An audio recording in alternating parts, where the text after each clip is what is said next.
Yo, what's up? Welcome back to our D&D game. This is Tabletop Tyranny Tuesdays, where we play Phandelver and Below the Shattered Obelisk. I'm Jacob. As you can see, there are 5 awesome players here. A couple waving. Slow wave, force pull, small wave, small wave. Yes, we're all here. We're here.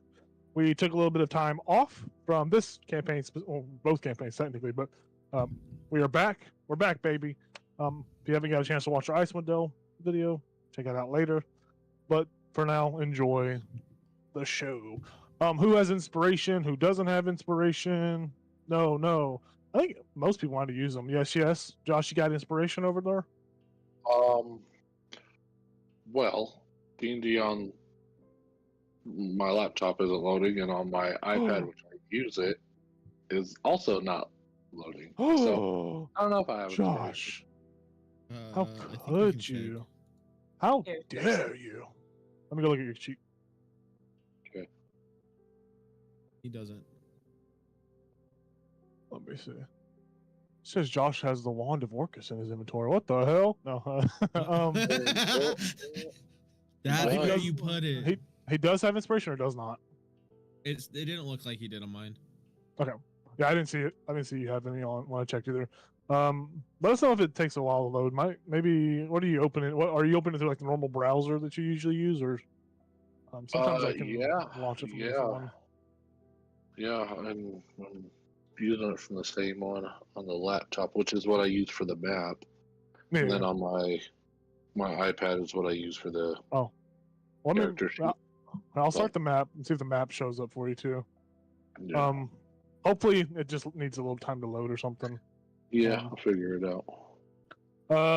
So I'm going to ask you guys a question, more so a riddle. The riddle is as follows. I'll share on Video Ninja. So when John was 6 years old, he hammered a nail into his favorite tree to mark his height. 10 years later, at age 16, John returned to see how much higher the nail was.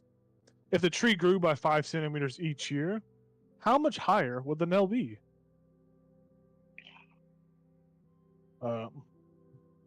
Yes, that is what I have for you today from www.riddles.com/difficultriddles. How is this a riddle? What? I'm nervous that I'm going to get it wrong. I'm so scared. It's a riddle. It doesn't seem like a riddle. It seems like a... What's the answer? But it's on the website. Well, it is, yeah. It is?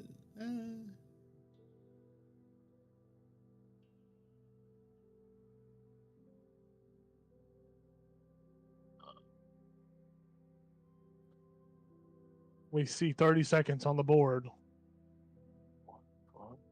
Bing, boom, bing, boom. I think I have an answer. Bing, Ink.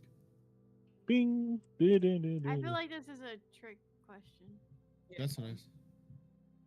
What's that for? The pin spinner? Ooh. Does it take like 12,000 years to stop, or is it like a different one? Okay. I've seen the ones where it's like they just spin forever and ever. You're like, come on, man. 10 seconds left to answer Le Riddle. 5 seconds. All right, pins down. Paper, heads up, papers out, thumbs up. I didn't even have paper because I can't find any of my stuff. So, what is the answer to Le Riddle? That's what I was gonna That's what I was gonna say.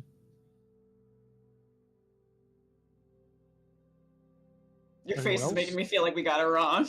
Anyone else? I'm waiting. Do you want 50 centimeters? I'll say 50 centimeters. Yeah, I could say 50 centimeters. Okay, so the correct answer is the nail would be at the same height since trees grow at their tops. So yeah, if you guys got it right, take inspiration. If you already have inspiration, you got it right, feel free to give it out to someone who did not get it right. Who didn't get it right? All right, you can have my inspiration. I got you. No, he can't. Thanks, guys. Whoa. No, What the? why? Are you worried he's gonna crit you again, Star? Is that why? What the hell? Well, now you got inspiration to crit. No. Nice. All right. So a little bit of recap for the players and for the audience. Last session, the party decided not to ambush the bugbears that were, in Wave Echo Cave. They continued to sneak around the cave, where they found a drow and some bugbear minions, so to speak, searching around in the collapsed cavern. And they then found another large chamber after that housed Nesnar the Spider, which is this person that's been teased for a little bit. It's kind of been the architect for some of the stuff that's been going on. The party began a battle where they discovered that Nesnar was no ordinary drow. In fact, he was actually what appeared to be some sort of mutated drider, which is like a elf spider. You kind of think of like a centaur, but with a spider instead.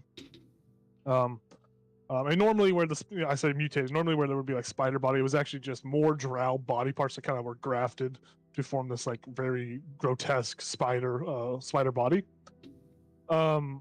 The battle was very short-lived, as the Nesnar parlayed with the party, offering them an alternative besides endless violence. The party listened to Nesnar, and Nesnar informed the party that his home city of Gibbet's Crossing had suffered the same calamity that Phandelver was now facing. He spoke of 3 distinct mind flayers, one who carried a copy of its own head in its hands, one with tentacles for hands, and one that floated atop a perfectly symmetrical disc. How these mind flayers, which I didn't make up, by the way, Emily, that's actually in the book. Seriously? No fucking way. There's no way the symmetrical disc is a thing. Yeah, how these mind flayers employed lower intelligent life forms to do their biddings.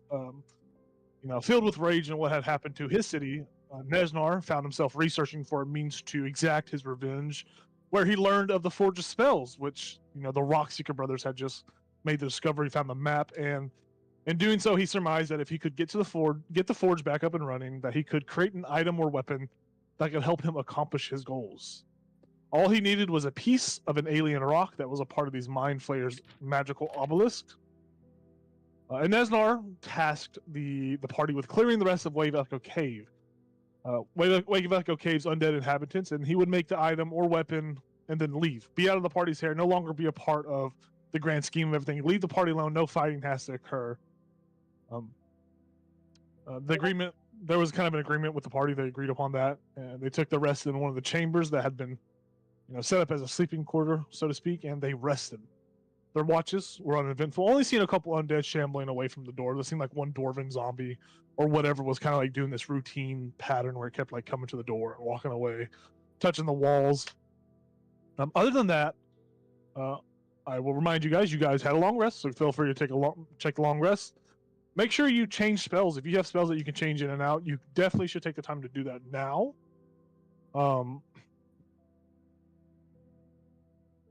And then, just as a aforementioned for me, has anyone read the Bastion Rules or checked the Bastion Rules channel out? Yes, sir. I know one person that hasn't.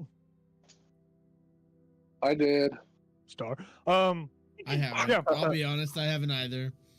I have. Shame on you. It's okay. Bastions are going to, become a little more prevalent after this. Yeah, she's got a little rough map of it. We're gonna get into that. There's gonna be a whole little, probably one of the episodes we'll spend 30 minutes talking about it or doing that at the beginning, or establishing how our players get these items or get these places, not items, but that's for another day. Let's kind of bring us into a scene. You guys all are in Wave Echo Cave. It's beneath the earth. It's cold. It's wet and clammy. It's wet. It's not clammy. There is that rhythmic just boom, boom of water, of waves kind of pounding against some off in the distance throughout the cave. It just echoes throughout the chamber every 2 minutes or so. And that's how this place got its name, was from the sound, the wave echo cave. The waves are echoing throughout the cave system. You guys wake up refreshed. No mutations seem to have happened in the middle of the night like they do whenever you guys go home. So you guys are still fucked up to your own degrees that you've been fucked up. We got basically a spider monk. We got an androgynous wizard. We got a long-neck-tailed bard.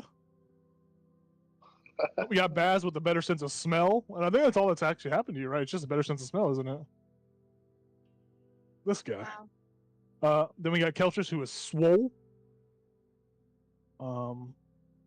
And then we got Pumbaa the pig, who has flesh weapon feetsies, Fucked up. and he looks a little more like a cockroach. Yep. No cockroachy. As you remembered, Nezar pulled all his bugbears to where his area was kind of at. And he said that the bugbears, they would kind of stay out of your way as you guys go throughout the cave and clear out the foes that are here. Of course, the ultimate goal here is to clear out the cave and then, either craft one of these weapons of your own accord, which I, assume might happen, or let Neznar create his, help him create his, and then maybe, helping him, or then he can help you. It's kind of up in the air at the moment. The Rockseeker brothers have left. They left last night. They both, as a Gungeon wanted to take Nundro out of the cave system, take him back to Phandelver, so they kind of all dipped out, so to speak. And we see you guys kind of wake up to a crackling fire. You don't know what time of day it is. It could be noon. It could be 8 a.m. You guys don't really know what time it is since you have been underground. You have no sense of time at the moment. So yeah, I hand it over to you.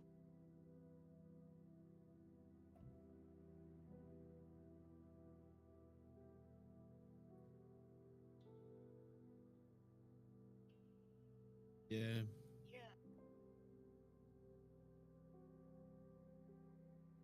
He's been knocking on the door. Knock, knock, knock. Yeah.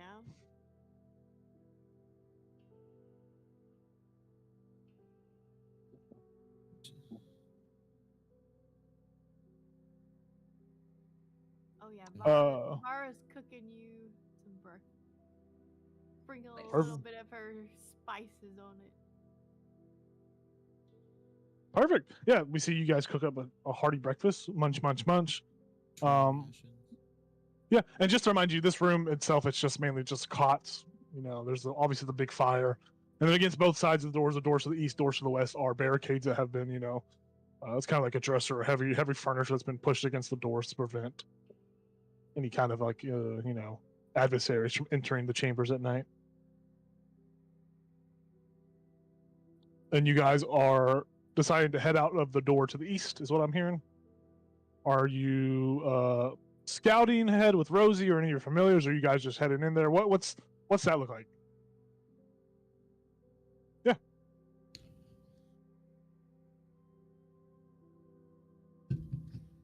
Yeah. We'll send Rosie perfect. Forward, then. Yeah, Rosie goes in there. Her little spider legs crawling. She sees a large. Well, I guess I'll show you the whole thing and then describe what the fuck it is. So, this room, there is a large blast furnace in the middle of this room. There are mechanical billows that used to be powered by water well. The water well is not turning at the moment. Most of the water wheel dominates the chamber. It's like most of this construction is the water wheel itself. You see the furnace is cold and dark, but there are heaps of coal that are kind of piled nearby, along with carts of what look to be unrefined ore. The water wheel itself sits in a 10-foot wide channel that is cut into the floor of the room. The channel is dry. That is mostly why the water wheel isn't turning anymore. And you see there are passages that exit to the west, south, and east. The empty channel exits to the north and to the east, which you can kind of see the channel going up and out. More than a dozen withered corpses lie scattered around the room. Individuals that still wear remnants of armor, and floating above them is a skull engulfed in entirely green flame. It just hovers there. And the skull itself seems to be at this right here, like the apex of that little mechanical machine is just hovering there. It has no eyes, obviously, but it's just a skull that turns. Other than that, you see those 12 dozen or so like withered corpses that lie on the ground. None of them seem to be moving. And Josh, you were saying something, I think? I was just Josh was saying, "Oh man." Oh, okay. Josh was. Hey, I can even show you a better picture of what the skull actually looks like. I'll show it to you in Video Ninja. It looks like actually, let me show you the updated photo. That one's a little goof. Old one's a little goof ass. Well, that one's not bad. It looks like this. There's a set of 3 on this one, but it looks like that. And it's just a singular skull. It's not the whole trio. It's the green skull. It looks like that. It's just hanging there. It's just floating around. Cool. Yeah, I'll relay all this, and of course be like, yeah, there's 12 corpses. They're not moving, but they might. I'll just know where the skull's at for you.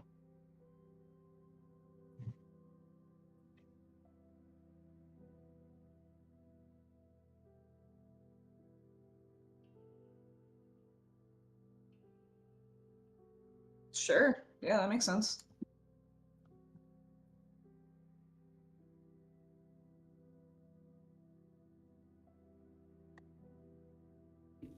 I don't see why not. What's the worst that could happen? So I assume you guys cleared that door out so Maggie can come through. Rosie can kind of just crawl through. Yeah. Yes. So we'll just say it's not barricaded at the moment. All right. So we are seeing who go where. Maggie's poking a body, and Rosie is headed off to a different area. She's gonna go to the east. I'm assuming she can walk under this somewhere. Well, you can climb on the roof too. Also, remember this is ceiling up here. Yeah, it's like I have the +10, so she's on the ceiling. Yeah. Forgot. Yeah, so Rosie heads off yonder. I will say that we'll do Rosie first, and then we'll kind of cut back to Maggie. Maybe Rosie's just like sprinting with her 8 little legs.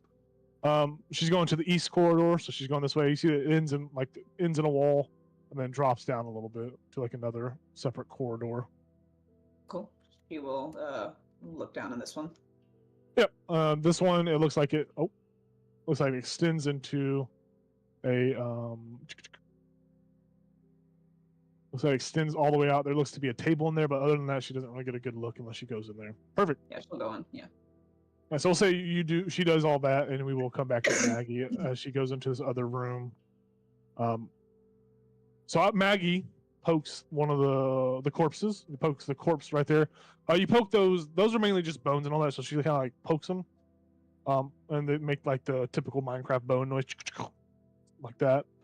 You watch through Maggie's eyes, because I'm assuming you are peering through Maggie's eyes, and you see nearby what appear to be several zombies. Like all these dwarven corpses kind of rise up out of the ground. They are quite a bit, and they all move at the sound of noise. They all stand up and begin to move very slowly. And you see that they're like slowly rising. Like Maggie's watching this, and they're taking a second to rise, like as they stand up. They're all like haphazardly. Like some of them are wet.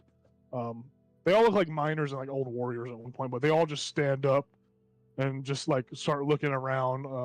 And yeah, Maggie easily, without them detecting, can jump on the water wheel and like hide.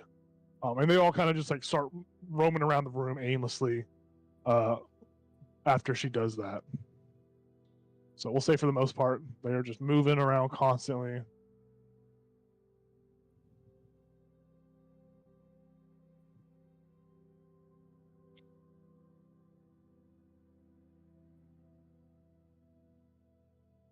Yeah, even in the green skull as well. I think for bringing that back up to my attention.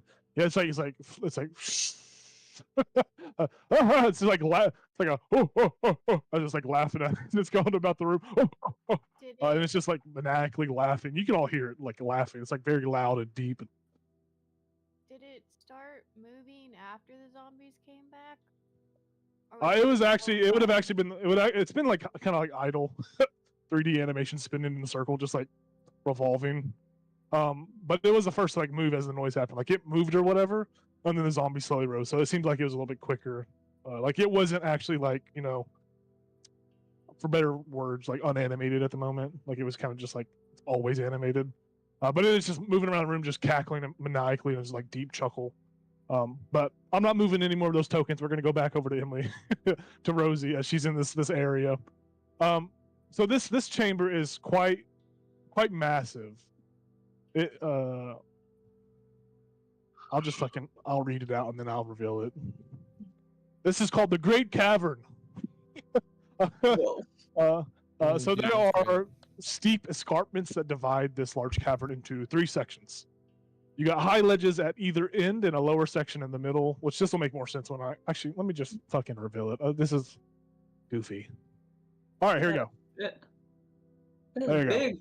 It's a big ass cavern. This is a great cavern. God damn. So yeah, let me just take it back from the top. So steep escarpments divide this large cavern into 3 sections. You got high ledges at either end and a lower section in the middle. Carved stone starved stairs. Oh my God!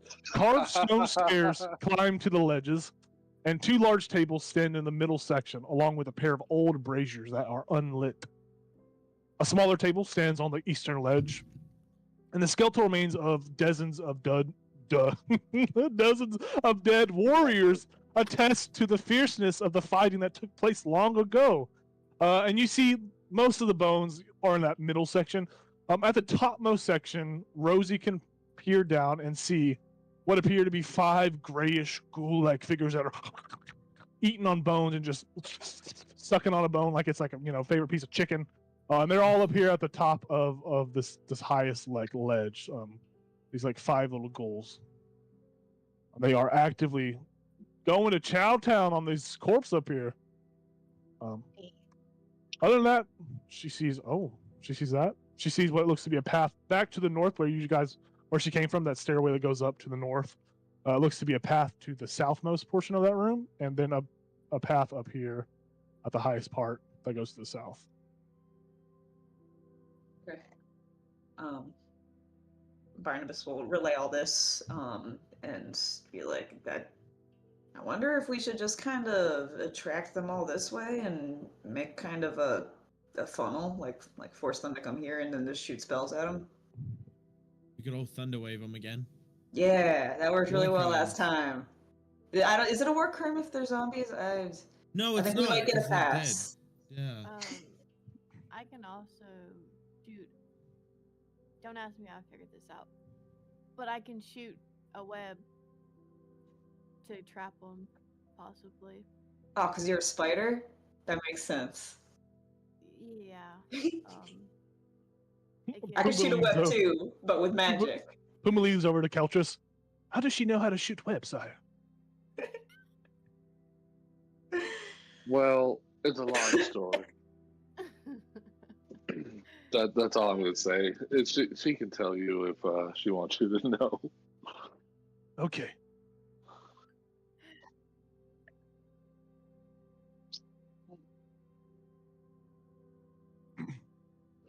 Well, I could. However, I didn't prepare that spell. Mm. Oh, wait. Just kidding. It's part of my Druid Initiate thing. I do have it. Well, yeah.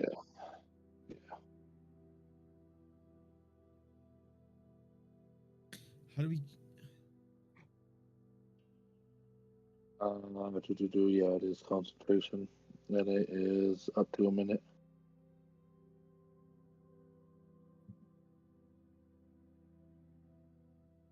Question. Who's going to be bait?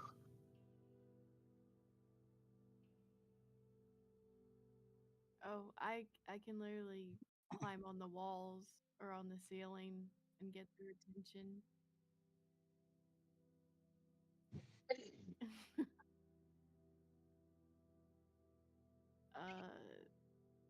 I could just say, "Hey, dummies."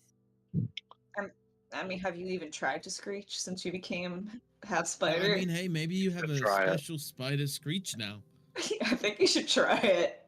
Yeah, absolutely. I want to use a persuasion check. If I was a spider, I'd be screeching. It's gonna have to be really high, friend. I want to persuade. I don't persuade. A 5 isn't getting me nowhere. No, it's not. Well, I have. I would have given to you if it was like over 20. No, it wasn't over 20. She was like, I don't think I'm gonna screech. I'll just yell at them. That's my specialty. I can yell.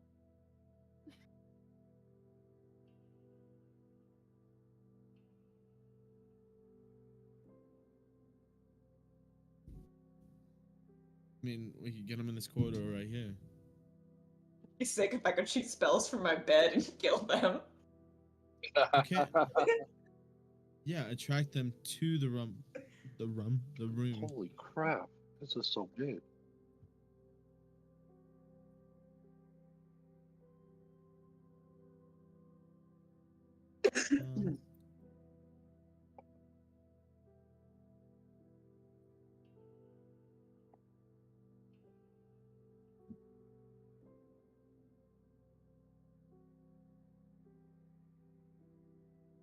No, I mean you guys are on. Yeah, you guys are on the inside. You can move the tables away. It's unbarricaded now.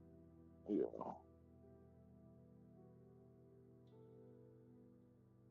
Nothing but steps down into the crusty water.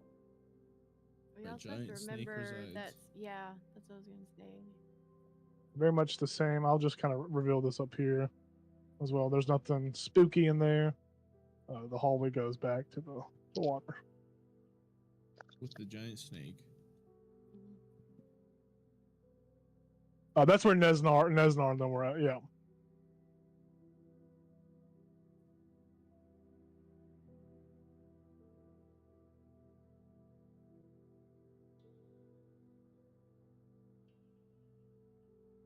I mean, maybe we Okay. can get them trapped in the room. Like, one of us sneaks out invisibly. We get them all in the room, and then the other one shuts the door behind them.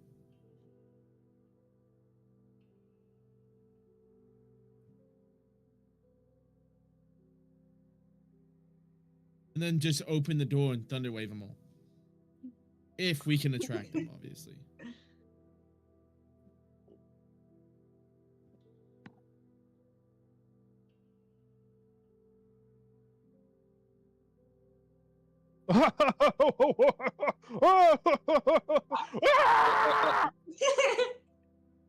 Oh god. Little Is it the- And skulls flying around.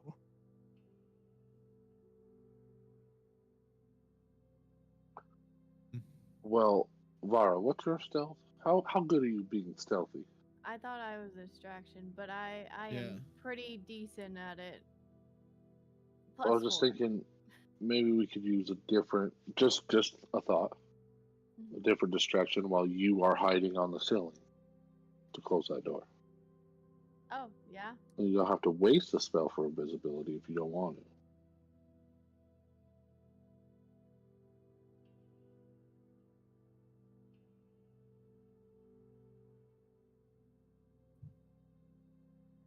Why not? Yeah. yeah, that works. If need be, Pumbaa's pretty quick. I could send Pumbaa in there to run around. Yeah. I barely know Well, how it's he fit in general. when it's like half movement when you go through like a space smaller. Like he's able to fit into the room where he's gonna. You guys rub some butter on him and push him in. Yeah, he sucked it in. Oh, Yeah. he rubbed butter on him? Oh, He God. turned his legs into pencils, tiptoed in. I mean, that's one way to do it. Okay, so just so I'm aware of how this is going. Yep. I am out here on the ceiling, Yes. waiting for all of them to come in. If they are. That's a good question. Let me go look. Oh, it's 10. Let me just double check. So doors, the doors are 6 feet tall and 4 feet wide, made of 6-inch thick cut slabs of stone. The ceilings, so tunnels are 10 feet high unless otherwise noted, and rooms have 20-foot high ceilings with natural caverns. Which this is a natural cavern. I would assume this one has a 30-foot high ceiling that's dotted with stalactites. So the corridor is 10 feet tall. The zombies are all probably 4 foot because they're dwarves. They're all 4 foot. The ghouls, you don't know how big the ghouls are.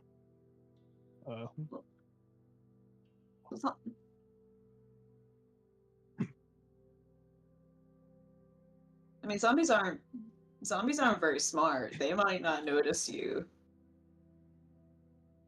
Oh, yeah. And laughs, and I don't like the laugh. Well, that's what I'm saying. I can go out here and climb up. Or honestly, we can open the door, and I can already be on the ceiling and just climb to above the door and get on the ceiling. So, and then try to hide. Just like lay flat against the ceiling. I don't know. Yeah, spiders do that. Okay. And then you guys are all gonna go. I'm pointing like y'all can see. We're going there. We're gonna go You're there. gonna go, yeah, right There. here, and this one, and just And block wait the door. and lock the door from me. Thanks. Block. Block. Okay. So that's the plan. So it makes a noise. Yeah. Yeah, let's give it a Do we shot. want to shout from both sides or no? So like a shout from this side and 2 shouts from this side, or like 2 shouts from this side, 1 shout from this side?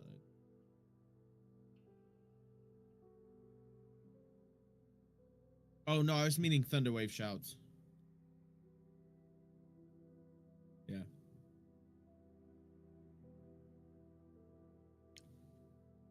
I know there's 3. There's 3 at least. Yeah. I have entangled. Oh yeah, you can also do that.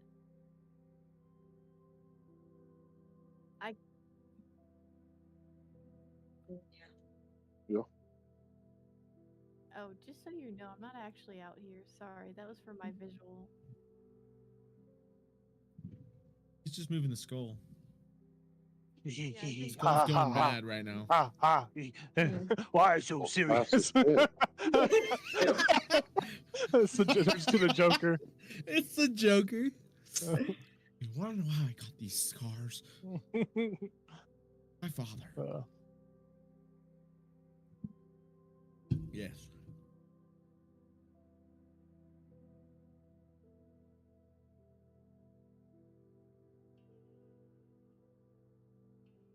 I mean, I can, Hide under I a don't bed. know, maybe hide under a bed. Gotta crank your neck in though. Or I can make my, it's not really a spell I'm wasting, it's from my guitar. I can turn myself invisible, that's why I was suggesting the invisible thing. It's not a spell I waste, Okay. it's a charge, and I get them back every morning. Alright. You could literally, yeah, and then you could literally just make a noise, unless that'll make your invisibility go away. Oh. They can hear us from 300 feet.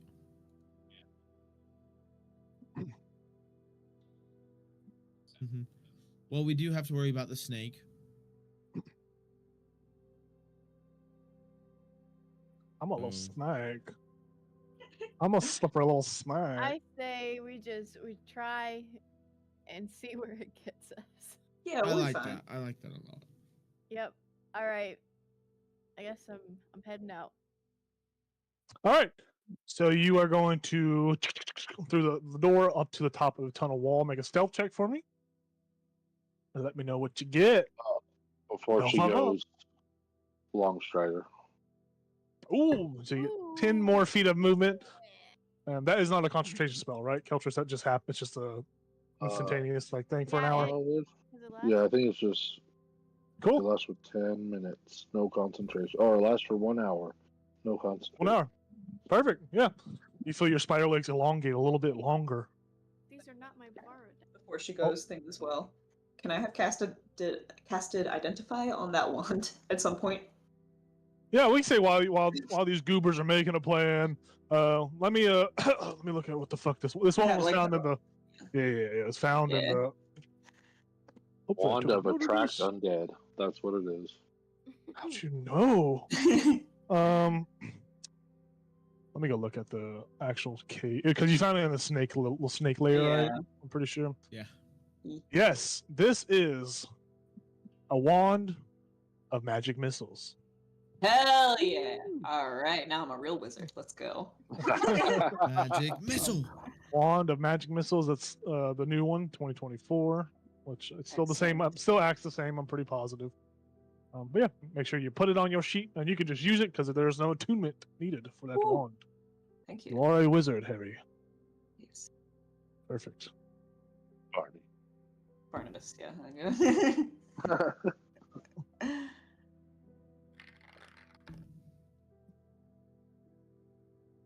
And I also assume Barnabas casted mage armor as well. Sorry, Star. Well, I didn't mean to interrupt you. What'd you get? I'm trying to debate if I want to use my heroic inspiration. What'd It's you not get? bad. What was it? I'm gonna use my inspiration. Good. Come on. Fail.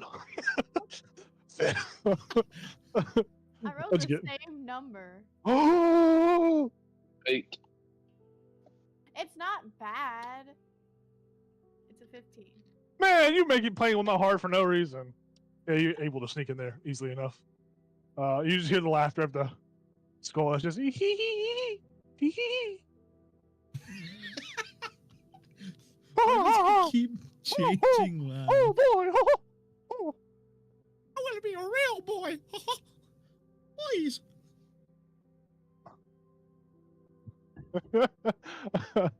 Yeah, he's still flying around. I would say I would like Maggie to make another stealth check with advantage. DC's gonna be really high because she's like kind of hiding in the water wheel spokes itself.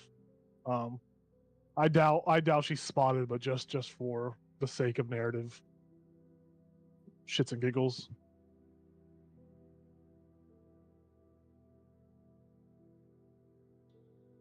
And Star, while he's doing that, feel free to move. Where do you want to move out on that corridor? You are not detected. No one hears your little spider legs crawling. Hey, Storm. It's literally just my job to open and close the door, right? Well, the door opens inward, by the way. Oh. Yeah, because you guys are barricading on the other side of the door, so it would open inwards. It wouldn't open outwards. You're just closing the door. So you're once gonna just they're in like the room. be in the corner and like pull your leg through and just close it, and basically separate yourself from the party. Yep. Cool. You got I Long like it. Strider. You can run. Yeah, you can make it there in like a minute. Not even that. You can make it there in 10 seconds. Just run around in circles.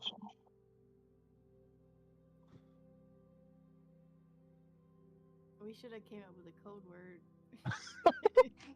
We'll just go back. We can. You guys are still playing it, so we can go back and you can still play it a little bit longer. Yeah, you're counting them. Okay, let's pretend I'm not out there yet. So if things start to go sideways and let's say they see me and start trying to hit me, should we have like You're code out of word, reach. or should I just yell help? Well, Help. they're Cucumber. all gonna be attracted at the point I'm at. I mean, help is straightforward. Help is Okay. pretty straightforward. I don't know why we need a code word. I mean, you can Yeah. anything you shout is gonna. I mean, we're gonna assume, so you can pick whatever you want, really. Okay. Unless Rosie stays with her, then you can see. Oh yeah, I could move her up there. She's just been chilling under a table, but Your choice. No peer pressure. Rosie's just like making some cute spider webs underneath the table. She's got like a little. She's like halfway done with the I'm flower. doing something. Like that. I like that. Yeah, she's fine. Perfectly fine. Rosie. Do a stealth. Yeah, if you're gonna come back into that room. Yeah, she's fine. Yeah. She's fine. Better She's than fine. me.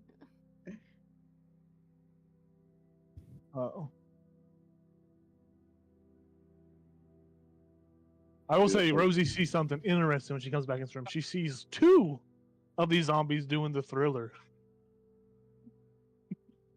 Okay. But yeah. They had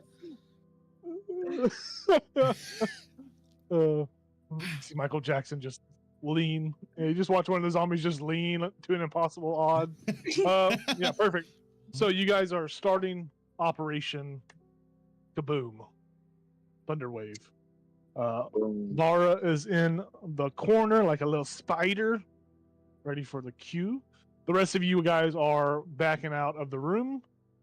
Rivian is hiding with invisibility, right? You used invisibility from your instrument. Yeah, I cast it. Perfect. And then Baz, what are you? Oh, sorry. Go ahead. Sorry, no, go ahead with him. I was gonna say. Okay. Keltrus, what were you gonna do? I was just gonna ask real quick. Where exactly do we want this entangled placed? And it is, I believe,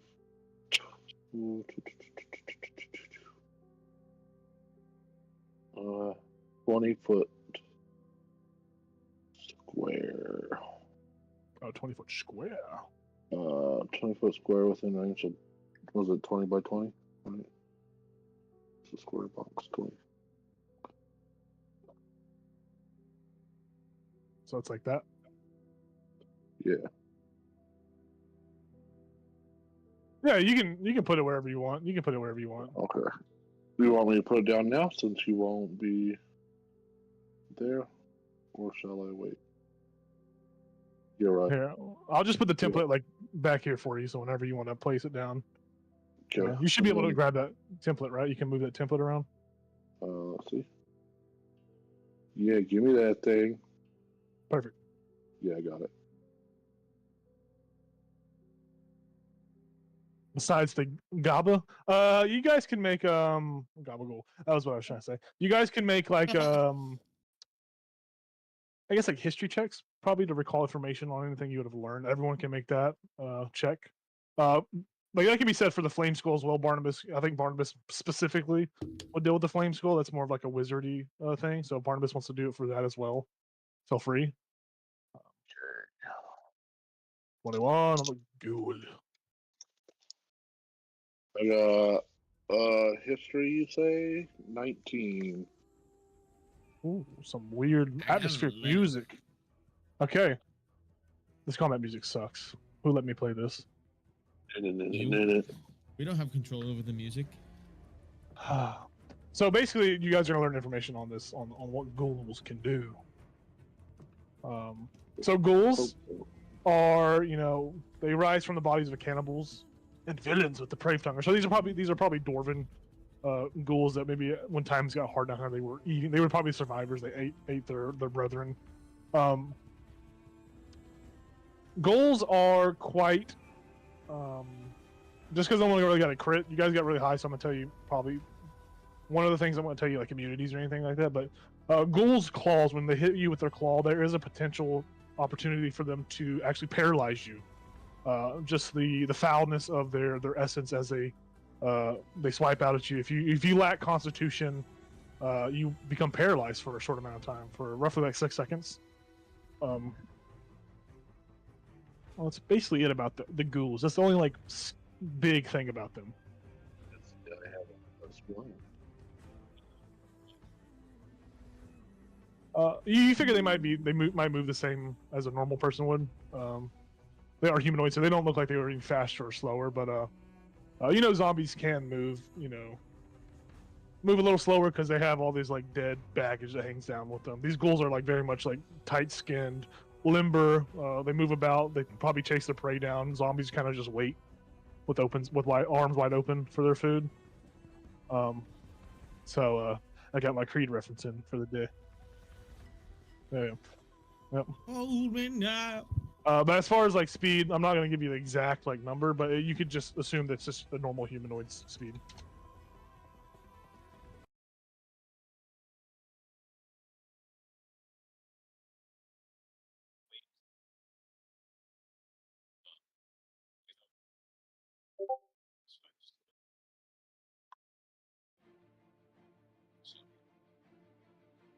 Where are their claws? So beware their claws. Could paralyze you.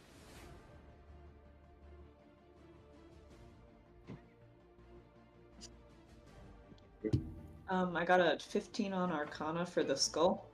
Yeah, perfect. That's exactly what you need to learn a little more information about this.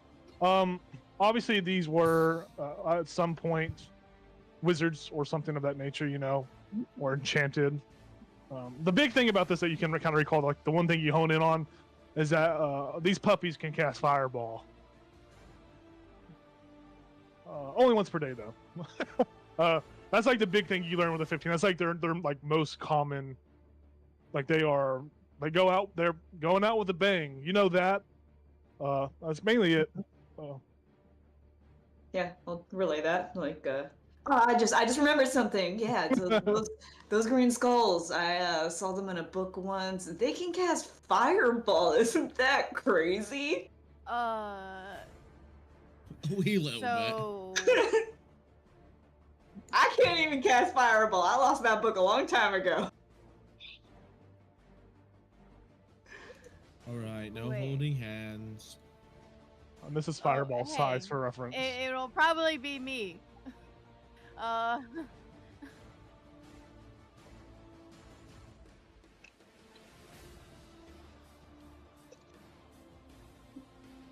Okay.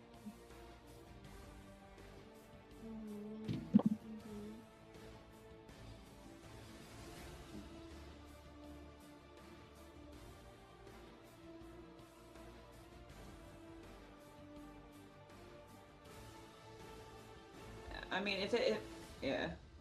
if it has anything left of its like life as a wizard in it, it's not going to cast Fireball on a single target. You really got to wait for a few things to get together before it's worth it. I think you underestimate my ability to cast Fireball.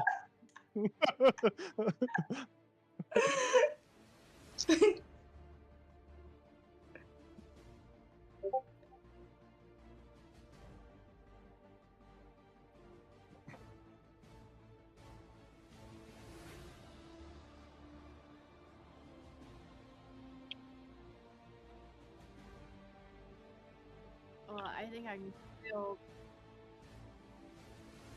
I think I could still close it from inside.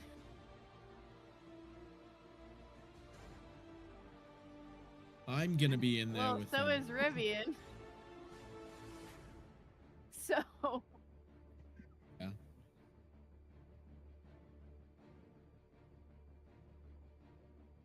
Let's hope Yeah. not. oh gosh. Yeah, I'm about to put some little templates down for you guys. A 15-foot cube I feel like originating from you. Ooh. Yeah. So it'd be like that on you, that on Rivian, and then on Barney. Yeah, these squares are they're only 5 feet, but 15 feet. I don't think as that's the they right walk measurement, in, I can- actually. Hold on, let me double I check. thought it was like It's like this. It's like that. That's a 15-foot square. Three out. Yeah. I thought it like 2, 3. Yeah. About what? I thought Thunderwave was like a cube, but it like one corner of it did like this. Is that No, it's the way it's where it says it originates from you. So I'm assuming it's casted from you. oh. So you are the center point of Baldur's it. Gate Live. It's like a fart. You fart.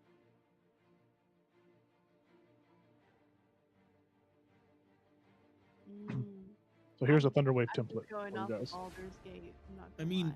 Yeah. that is another thing I could do while they walk into the room. Cloud of daggers. Oh, Yeah, that's a good one. Let me make sure Entangle's not 20-foot They square. walk in and immediately take damage from a cloud of daggers that stays there until I get rid of it. This should be bigger.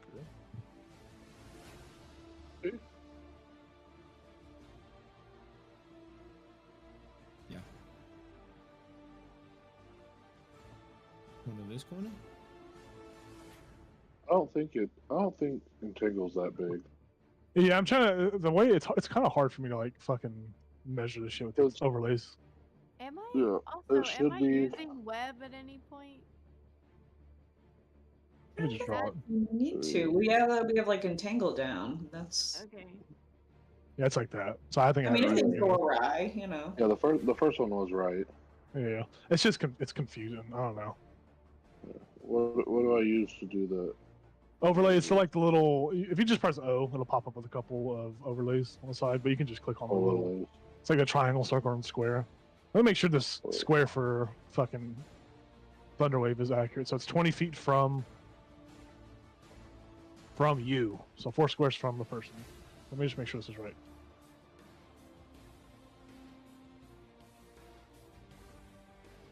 I don't even fucking know anymore. I'm losing my mind.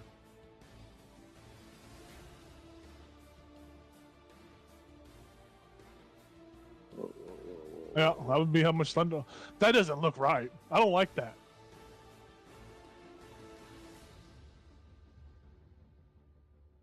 $15 feet through and through, like with the overlay.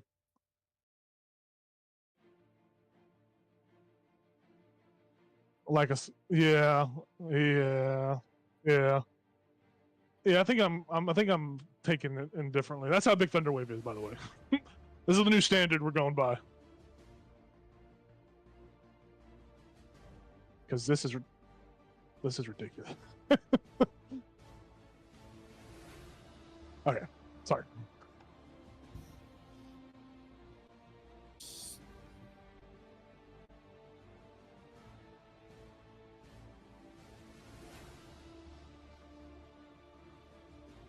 That's okay. Those guys were doomed for death, anyways. They wanted the death.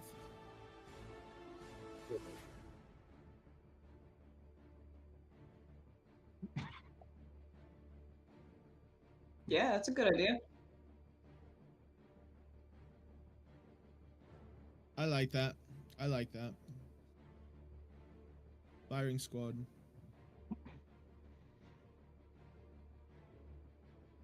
I'm gonna cast Cloud of Daggers on the door though, because they are zombies. They're not gonna stop. So, should I come inside? Yes. Okay. Yeah. You gotta go through the Cloud of Daggers, though, sadly. No, I haven't put it up yet, so I need He starts casting it, and I'm like, hurry up, hurry up. So Cloud of Daggers is gonna be on the square, basically behind, like here or like here? Probably there, right?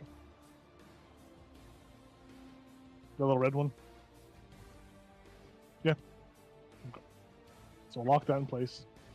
And you are concentrating on that, so make sure you remembered that. Yeah.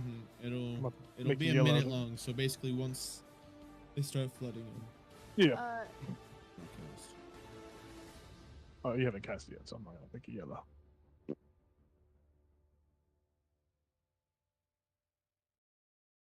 Quick question. I'm gone. If I'm standing on the ceiling with my Yeah. quarterstaff, it has a 5-foot reach. I'm a pretty tall girl. Will I be able to whack the zombie? I'm only gonna say yes because you have a climbing speed, so you're able to kind of stick, especially since Yeah. you're a spider. That's the only reason I'm gonna allow this, because you have a climbing speed and you can kind of stay up there. So yeah, I'll allow you to stay up there with your spider legs gripped and bonk a zombie when it comes through. Yay. It's only because you have a climbing speed. Okay, I think I'm gonna stand. I guess I need to be with y'all though. And I will remind you guys that if you are within the Thunderwave range, you will take Thunderwave damage as well. Right? You have to make the save and all that. So, this is the Thunderwave square. If you guys want to use a template to spread out or anything, feel free to use that. Quick question: the thunder wave. Yes. Is it only on the ground? It's a 15-foot cube that goes out in like 3 dimensions. So it'll go up, sideways. It would go down if it could penetrate through the rock, but it will hit you on top of the roof. Okay. Yeah, last comes. Okay. It can't pass through walls, right? Thunderwave. I don't think it can. I can double check, but I'm pretty positive it doesn't, because it's just like it's like a sound based. The walls also probably take damage. Thunderwave. It's on a failed save, a creature. It's only a creature that takes the damage, so it won't affect the terrain. It will, if there's any loose objects, it will boom throw them around. But as far as like damaging structures and all that, no.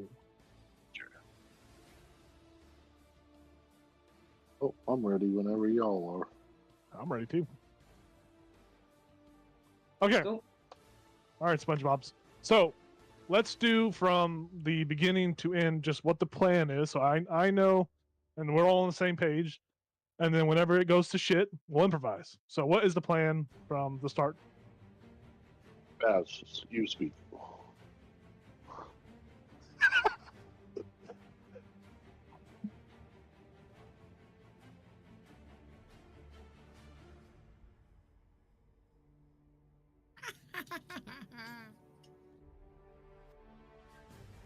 Brother. You sound like Batman.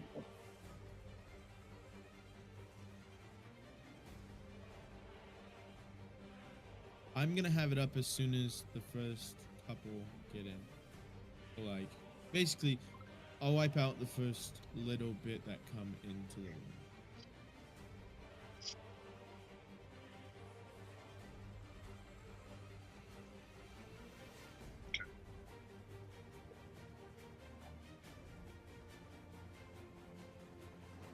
Perfect.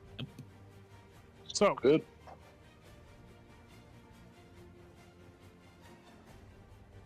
I'm waiting on you. No. I was that's just me preparing myself.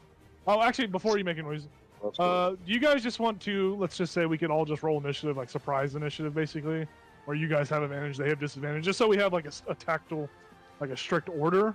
Or do you guys want to just wait till you all get in the room and go buffoon? How about this? How about we'll roll now with surprise and all that, right? You'll have advantage, they'll have disadvantage.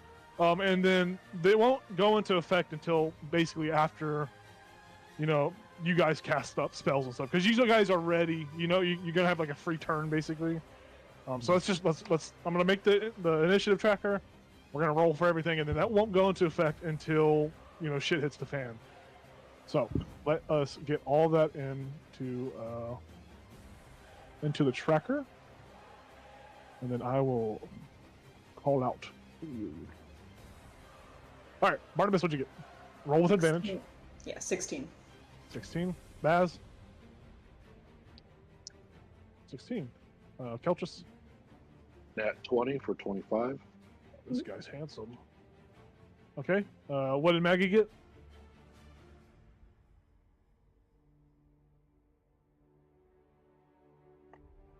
She has a +2 on her initiative, supposedly. Perfect. Rivian, what'd you get? I got a dirty 20. Dirty 20. Var, what'd you get? 21. 21. What did Pumbaa get? I got a 15. A 15. And what did Rosie get? 21. 21? Mm-hmm. Damn. Damn. Not doing much though. Since there are all these ghouls are together and all these zombies are together, I'm gonna just give them all like the same initiative, more or less to speak. So they're all. So think of these as like this like a horde, a group of these enemies are gonna go all in the same time, just to make it easier on me and you, because you guys are probably gonna absolutely kick ass. As you can see, they are going very, very low in the initiative count. But that doesn't go into effect until everything starts hitting the fan. So we see.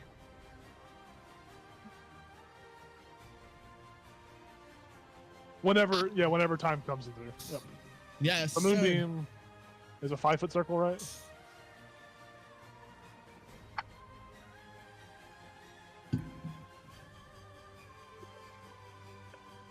It's just casual.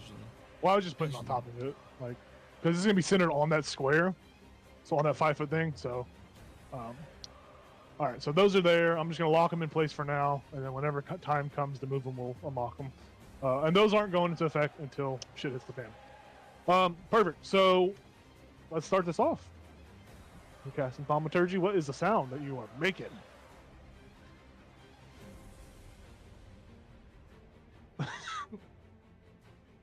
Okay. You.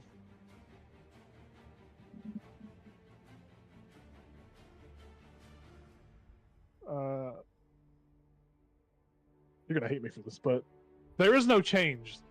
The skull, as it flies around, it doesn't know if it's itself laughing or if something else is laughing. It's continuing on. The zombies themselves are kind of used to this noise, and you would have figured that the ghouls are probably also accustomed to that.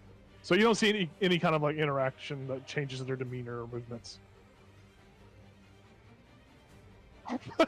Okay. Yeah, it echoes through the cave system. How loud is thaumaturgy, by the way? Does it specify any kind of like volume? Loud. Says your voice booms up to 3 times as loud. Okay, so yeah, it just echoes throughout the cave. You see the flame skull as it's cackling. Hee hee hee! Oh, what the fuck? You hear it say that. You watch as some zombies begin to kind of begin to filter in, slowly coming through. This guy is walking over here. This guy trips over this thing and is on the ground. This guy comes and trips up on top of that one. Lands next to him. This one falls down onto that. This one falls down on that. The ghouls, the well-oiled machines, you just hear their footsteps as they're like rushing through the corridor. Loud noises are coming, and this whole horde of creatures are just stacking up in this hallway. Obviously, they are all coming. You hear someone say, "Oh, don't push me there! Don't push me there!" They're all coming on over here. This guy is still over here. This guy's over here. The flame skull is just hovering back above the above the zombies and all of that, and he is just hovering there. And they are slowly walking. You watch as the ghouls are the ones that look to be moving faster than the others. They are actively like clawing, scraping the ground. You see some of them like pushing each other away, fighting as if they're these cannibals that just running through these hallways. They're actually kind of like jumping off the walls and stuff as they are approaching. Like the zombies from World War Z? Yeah, it's very terrifying. You got the World War Z zombies in the front, and then like the Walking Dead zombies in the back. They're just like, whoa, oh, just shambling, and the flame skull's just cackling the whole time. The ghouls are going to be the first to enter the room. So the way that'll work is that they're all gonna kind of get. They can't all fit through the door at a time, but 2 of them would probably get through the door when you guys kind of cast your spells. These 2 it would affect instantly. Like those are the ones that would kind of trigger y'all's like spells going off. And when those 2 kind of break into the frame of the door, that's probably when you guys would cast it. So it's going to affect those first 2 initially, with the initial cast and all that. And then this will kind of kick off like our initiative after the spells are cast. So we have the Cloud of Daggers going down, the Moonbeam going down. Remind me again, Keltris, Barnabas, what are you 2 doing? And what is Pumbaa doing? Pumbaa is, I was going to have Pumbaa chilling in the hallway. Like over here by the stairs. Okay. Just watching for the water snake thing. Okay. Just in case. And then Keltris was, when the blade barrier comes up, his Entangle goes down is the plan. Okay. So when the Cloud of Daggers goes down, you're basically going to hold the spell for that. Just so we don't waste a spell slot, because if you hold a spell and it doesn't get triggered, you lose a spell slot. So we'll say that you... I don't know how we would solve that, actually. I think your turn is like fucking super early too, right? Yeah, you're like first in the turn order. Don't worry about it. So yeah, we can say that your action, you're gonna be basically the first to go when it happens anyway. So you would basically have to make the decision. Man, I'm sorry, I'm being so like nitpicky about this, but I don't want you to waste a spell slot. So I think you need to communicate. You and Rivian need to talk about. Because if you wait for him to drop it, I don't think he's going to drop it anytime soon. So you might be just waiting to cast Entangle this whole time. Because I think, from what I'm thinking, he's just going to want to do all the damage as they walk through the Cloud of Daggers. So do you want to just cast it when some of them start breaking past the cloud of daggers, or Yeah, They might 'cause, survive. I mean, We don't know their health. yeah, that's but it's when initiative takes place. Was it after they get into the room? so Or the does it initiative start basically starts when they cast these spells. So they are the two spells are going off. That's like technically like the free round. Those spells go off, and then that triggers initiative where we start the strict turn order. Is when those spells hit. And those Okay, spells then- are going to go off as soon as those first two ghouls enter the room. now? Okay, then when initiative starts is when I'll just throw and tinkle down. Okay, For so who gets past. perfect. So we see these two ghouls come in. They just they come in. You guys cast the spells, and the first two ghouls that enter it. What happens to them? What do they need to make to maintain their life? Con 15. All right, and then Rivian, what's yours? For mine, they take 11 damage each. There's no Or do you want save. me It to just roll happens. it for each? It just happens. Let me look at the spell. Oh, it's not a cloud kill. You conjure spinning daggers. Each creature in that area takes 44 slashing damage. A creature also takes this damage if it enters the cube, or ends its turn there, or if the cube moves into its space. Creature takes this damage only once per turn. We'll say it's 44 for this initial cast, but every round it'll be the same Okay. for all the that's monsters 11. basically. Yeah, so 11. So yeah, so right off the bat we'll just do their damage before they make saves. So Ghoul D and 11. Oh my God, Ghoul E Miss and Gal. D Don't worry. are both bloodied. You see they are just ripped to shreds as these magical spinning daggers just. Oh, those first two are bloody. They're gonna make con saves now. Against a 15. So the first one is going to make his save. Roll an 11, so the first one fails. The second one fails as well. Yeah, so you guys just watch as these two they just get shredded by these magical daggers and just zap like a little bug and just disintegrate into ash and dust. Those two are officially dead. We can say that initiative won't really start until something gets through. How about that? Okay. Yeah. Can I move closer then? Yes. You guys are seeing them like start coming. Like Get more a of these stab. ghouls are coming through. They are fighting over each other. One, ow, that hurt my hand. Why did I do that? One of them punches the other one. The other one slaps the other one as they're fighting. Their fingers are going in their mouths. So they're trying to frantically get through this door. They take 11 points initially, like right off the Yep. jump. And then they need to make con 15 saves, which Ghoul C will try. He got a 15 exactly. That guy saves, and then Ghoul B will roll a 4. So one of them fails, one of them succeeds. Am I rolling new numbers for that, or is it the same number every time? It'd be. We'll stick with the same number until initiative actually starts. So, what was the damage? 20. It was 13 or something, right? 16. Or was it 16? So Ghoul B is going to just die, just same manner as the other one. It just. The other one succeeds, so it just takes half damage, or it just moves through without any Half Issue. damage, yeah. 8. half damage. So it takes 8 points of damage. It's looking terribly rough, but it is into the door now, and it's out. It's basically getting into Var's range. And this is where I'll say, as this one comes through, initiative will start. Yeah, so initiative is going to start now. I mean, you guys are all going before these fucking guys anyways. So, yeah, as soon as that happens, Keltress, you action, you just throw Entangle down. I'm good. I'm on the ceiling. You're You on the can put it ceiling. That's wherever you want. perfect. Yeah, she's on the ceiling. You on the ceiling? Yeah, Yes, I'm on she the is on the ceiling. ceiling. Does that look good right there? Boom. So it's difficult terrain, and then they each need to make a strength saving throw or become restrained. So, are you casting it on them or just before them? Because it's either these squares, or it's up here with these squares. I'd go back, yeah, right there. Right there. Yeah. So they don't need to make the saves yet. You just have it Oh, there. yeah. Yeah. Just in case they get it. So all that really is going to do, just for heads up, It's just making that difficult terrain. They don't have to make the save unless it's cast initially on them. So it's only when you cast the spell that the strength save has to be made.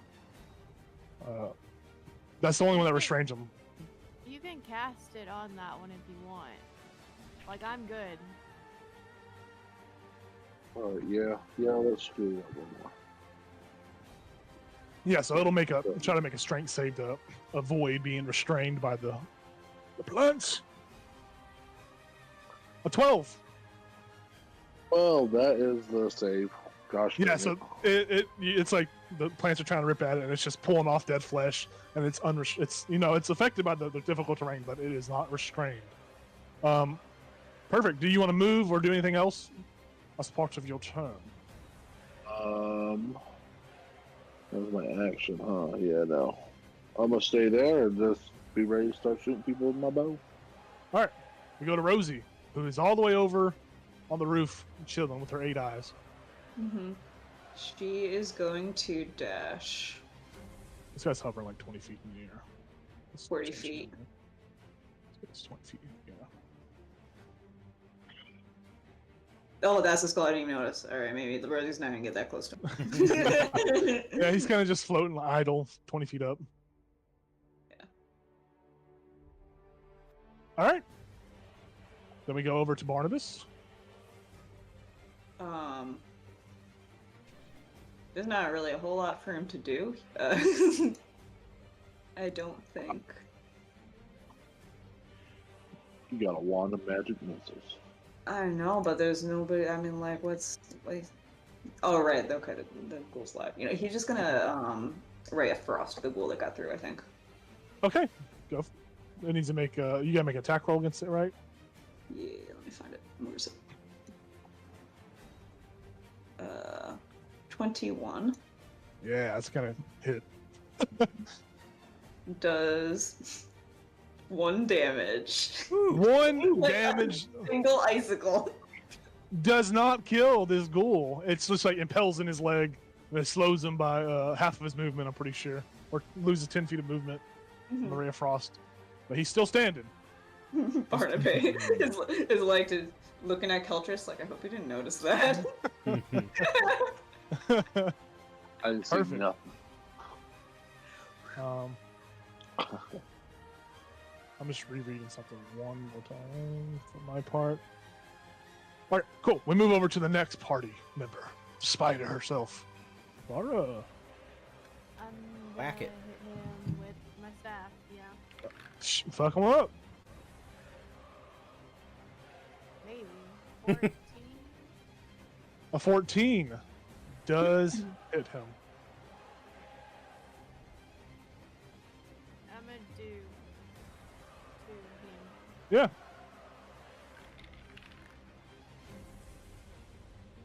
Uh, 10 points of damage.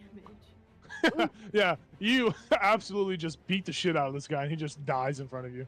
Falls to the ground, a heap of skin that sags down on bones that are no longer taut, as it just dies. Okay. Then. Yeah, I think I'm done. I'll just wait. For Yeah, next staying there. Perfect. Rivian, it's your turn. What do you do?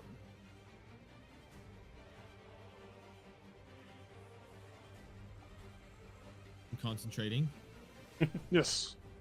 and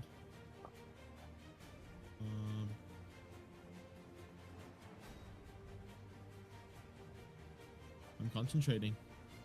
You're just maintaining concentration. You don't want to do anything else. Yeah, I don't think I can, because I can't Okay. cast cantrips with a spell, right, while I'm concentrating. Yeah, you can. You just can't cast anything that has the concentration spell condition, or whatever. You can cast whatever spell you want, as long as it's not another concentration spell. Oh,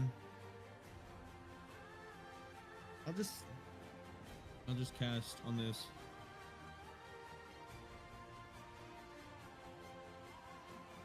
I'm gonna cast on this front ghoul. I'm just gonna vicious mockery him. Okay. He needs to make a wisdom 15. Wisdom 15 on the little gold guy. Yeah. Wisdom 15. Boom. A 16. This is a smart What? ghoul. He is the last one to go. He probably watched his fellow comrades die, and he's like, "Whoa, I'm smart." He does succeed, sadly.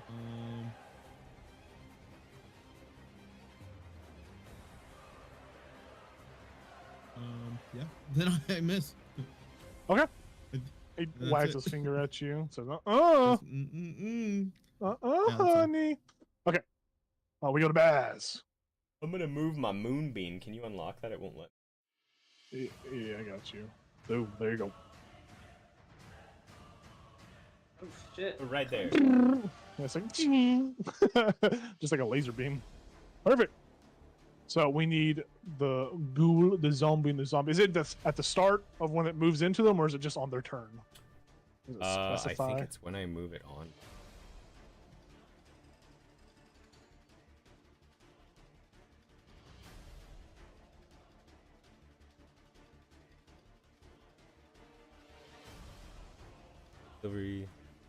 Moves into its space, or when it enters a space. Yeah. So like when I move it, yeah. Perfect. So they need to make con 15 saves all around. So the ghoul will roll. The ghoul fails. The zombies. Zombie. What's their name? Zombie B. Oh. And Zombie E. Zombie B. Constitution save. 6. And Zombie E. Constitution save. Zombie E succeeds. The others fail. I rolled terribly, so it's only 5 radiant damage. Then 2 for the one that's. Very nice.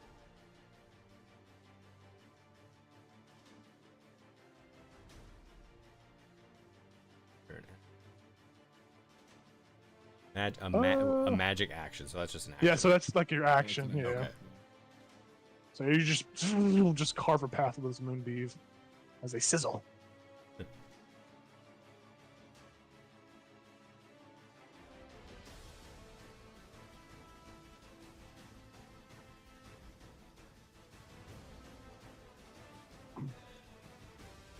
Yeah, I think that's probably all. That's it? Yeah.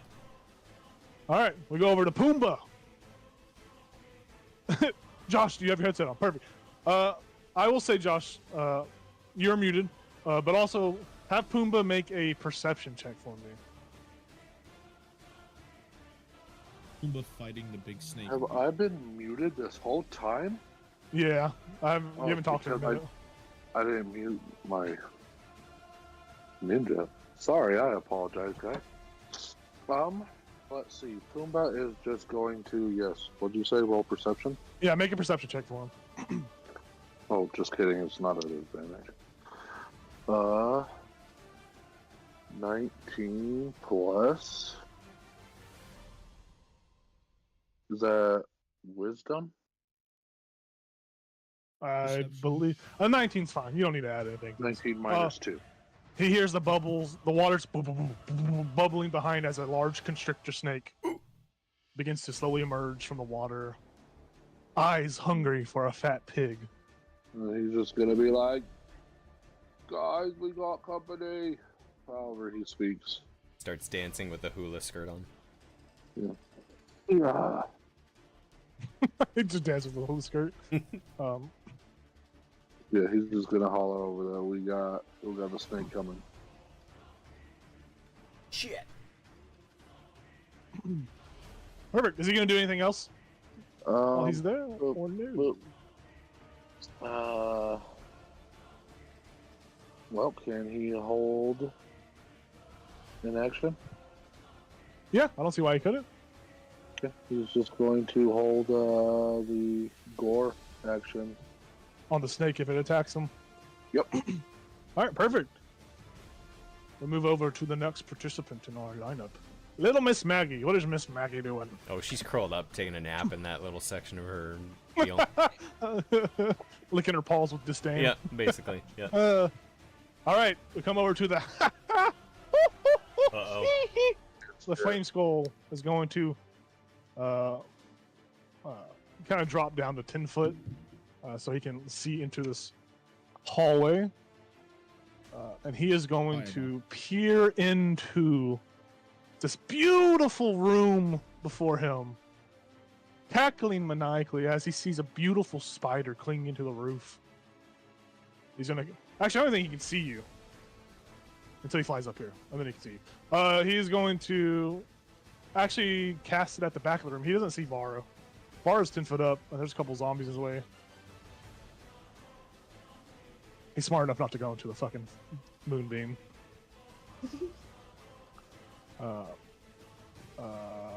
He's gonna cast it on Rivian, actually. Yay! He sees Rivian there. Yay! I gotta find the fucking spell. Yay! Fireball, bright streak flash, 20-foot sphere. Oh, Sphere. fuck. 20-foot sphere. Yay! 20-foot radius sphere. He's casting a fireball. No. Yay! Is that correct, or am I crazy? You're crazy. It's definitely only the size of the fire pit. If it's centered on me, then that's not correct. Yeah, I'm trying to find a little... 20-foot sphere? Yeah, it says 20-foot sphere. I mean, it's 20-foot radius. That's 20-foot, Yeah. 20-foot radius sphere. Yeah, that's what. Okay, So it's gotcha. 40-foot sphere. So it is going to land on Rivian, but it's going to affect Keltris, Barnabas, Baz, and Rivian. Even with them behind the cover? Or? The door's they can- open. The door's open. It's gonna that's go true. through the door. It's not just centered. It's gonna fire's gonna fly out of the door as well. Dang. So everyone needs to make a dexterity save for me. Okay. Those four of you need to make a dexterity save. This is a magical effect, so if you have any kind of advantage against magical effects, if you want to counterspell, if you have counterspell as a reaction, I think you can counterspell as well. Not this No, level. It's not this level. I don't have. I'm using my counterspell, inspiration. but I counterspell. I used my inspiration, and I'm going to use a luck point now. Okay. There I we will go. tell- Okay, okay. well, I will actually. Yeah. Okay. We use that. Fireball. The DC is cool. What'd y'all get? 20. 20. Success on your part. 15. 15? 15. Both successes on your parts. 4. A 4. So everyone's gonna take half damage except for Baz. Baz, you are gonna take the full brunt of this big ball of fire. So 8d6. And then I need to Boom. roll for concentration, right? Yep. It's 23 damage, and then half of that it will be a little 12, right? 11. It'll be 11 because we're gonna round down. So you take 11.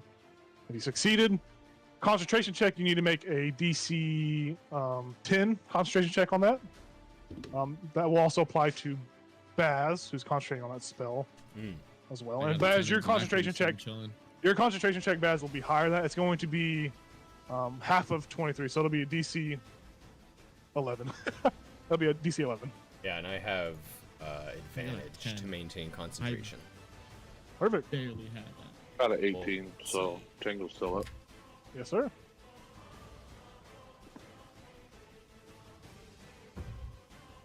$21. Yeah, you guys all maintain concentration as a big ball of fire blasts you. It blasts you. We'll move over to the only ghoul that survived. Let me make sure. I think it's only if he ends his turn in the moonbeam that he takes damage again. But he is going to move through these cloud of daggers, so I need another 4d4 roll from you, Rivian, Okay. as this ghoul runs through it. Where is it? As is just standing there on a burning bed. That's Like, 8 more oh. damage. 8 more points damage. Yeah, this ghoul gets just tattered to shreds as he's running through this. He's running through this thing. He just shreds them. Vari is 10 feet up. I mean, it's able to reach up and try to hit at you. It's like 5.5 feet. It's able to jump and hit you, so it's going to try to attack you, Vara, as you cling to the roof. It's going to make a.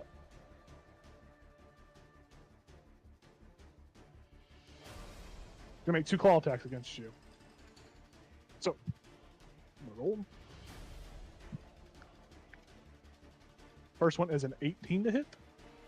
Just hit. And the second attack is going to be a 22 to hit. Both hit. Both hit. Oh wait, I'll silvery barbs one. Well, before you do that. Yeah. Okay. I forget I have deflect attack. You said it's slashing? This is going to be a slashing damage, yes. Then I'll deflect one of them. And then I'll silvery barbs one of them. So we're gonna have to do the silvery barbs before the attack is resolved. So which one do you want silvery barbs? The first one or second one? Let's go with the first one. First one? Alright. This time it is only a 12, so the first one will miss. So silvery barbie goes off, and then who do you want to give advantage to for their things? I'll give it to Vara. Vara has advantage on her ability save, attack rolls, or saving throws. All right, and so how does your deflect work? Is it just you have to negate a certain amount of damage, basically? Yeah, I roll a d10 plus 6. Okay, so it is going to roll 6 slashing damage. So it's 6 slashing damage. That's negated. 11. So yeah, you just slap his hand away as it groans out in pain. Perfect. It is unable to attack you with its claws. We move over to the giant constrictor snake, who eyes a juicy pork loin. Is going to move forward. It's going to actively come to attack Pumbaa. So Pumbaa will be able to make its gore attack against this large, big old snake. Big old snake.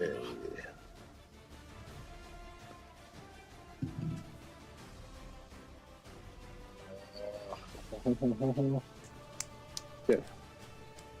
So we're going to roll. Oh, I thought you said 6. I was like, holy shit. 8. Does a 13 hit? A 13 does hit the snake. Woo. That Snaky is snake self. 2d6. Very nice. Ooh, 6, 7, 8, 9, 10, 11. A huge gore just impales him right in its snake body. The snake goes, no! As it comes down to bite on top of Pumbaa. So it's going to try to bite Pumbaa, and then it's going to try to constrict Pumbaa. So. Oh no! The bite is going to be a 23 to hit, which I'm assuming is going to hit that. Yeah. Big old pig butt. He's going to take 7 piercing damage from the bite. It latches down and you see its body tries to start coiling around Pumbaa as it's trying to constrict him. Pumbaa needs to make a strength saving throw. Strength saving throw.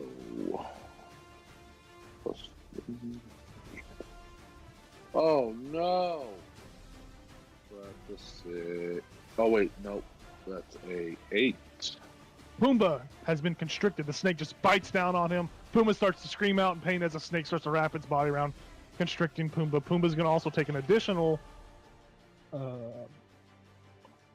8 bludgeoning damage, and he now has the grappled condition.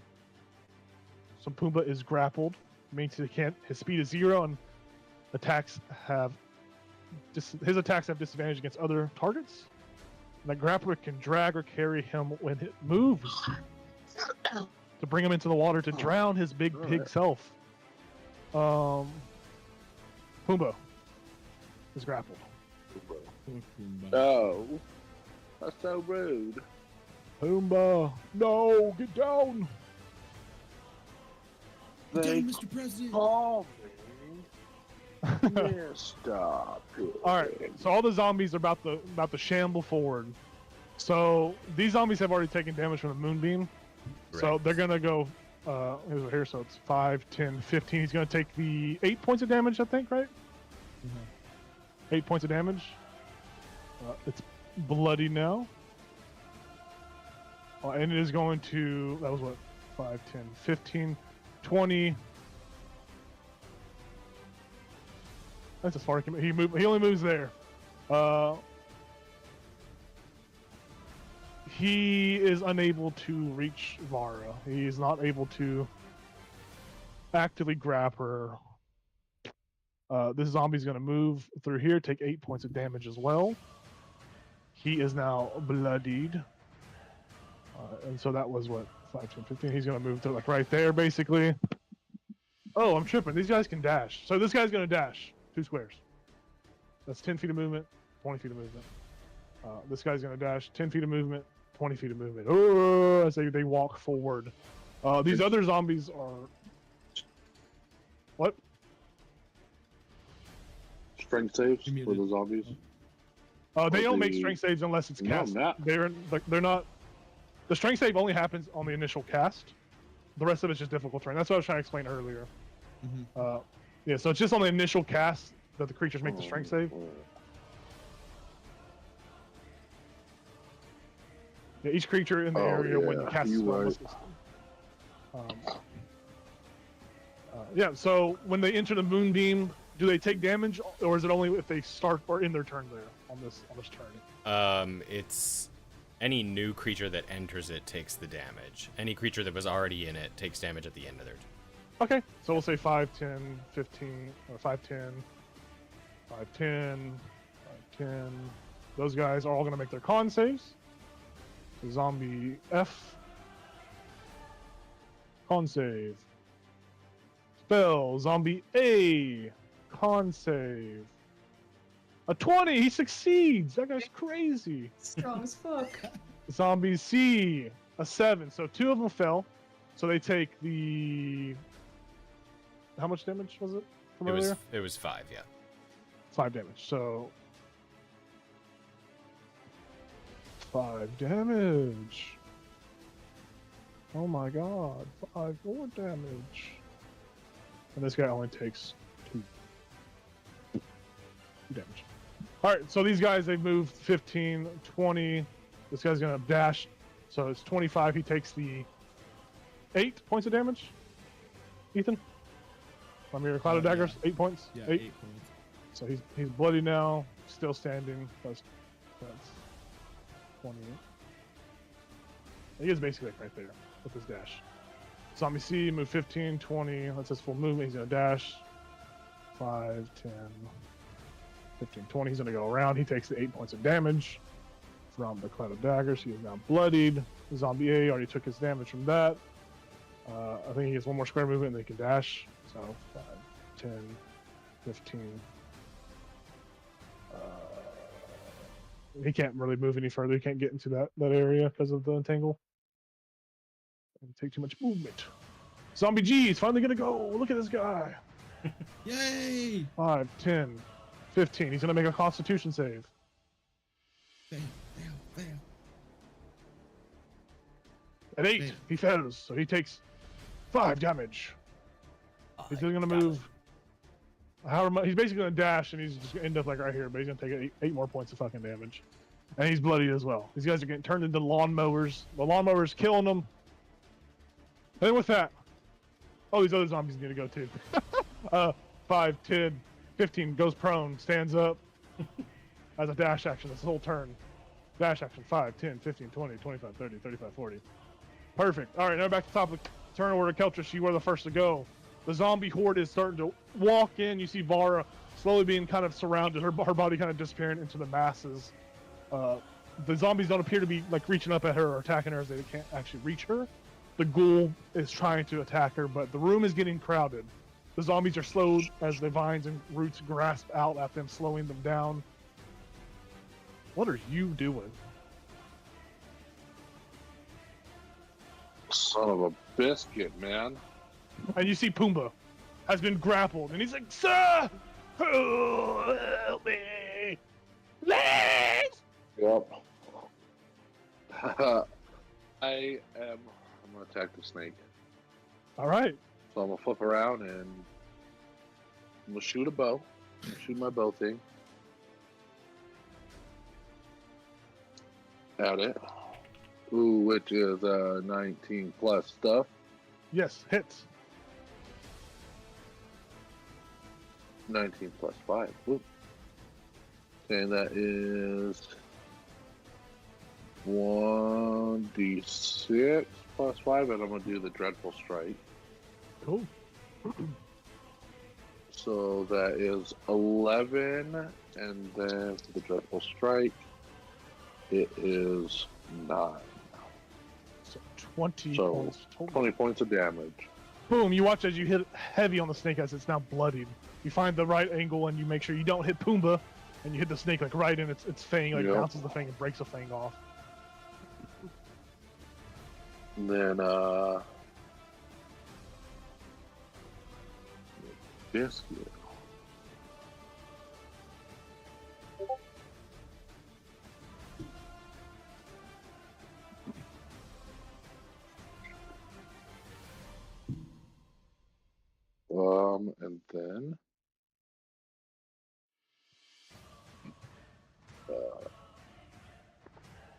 And then when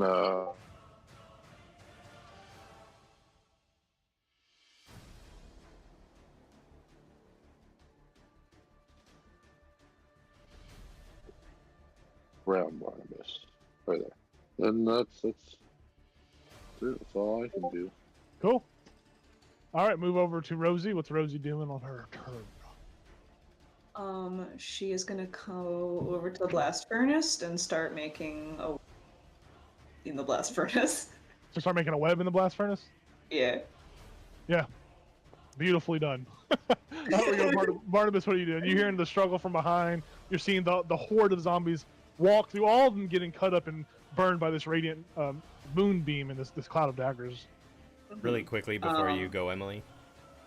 Jacob, I just looked Thunderwave up, and there's a whole thread of people saying it literally can't be centered on you because that makes no sense.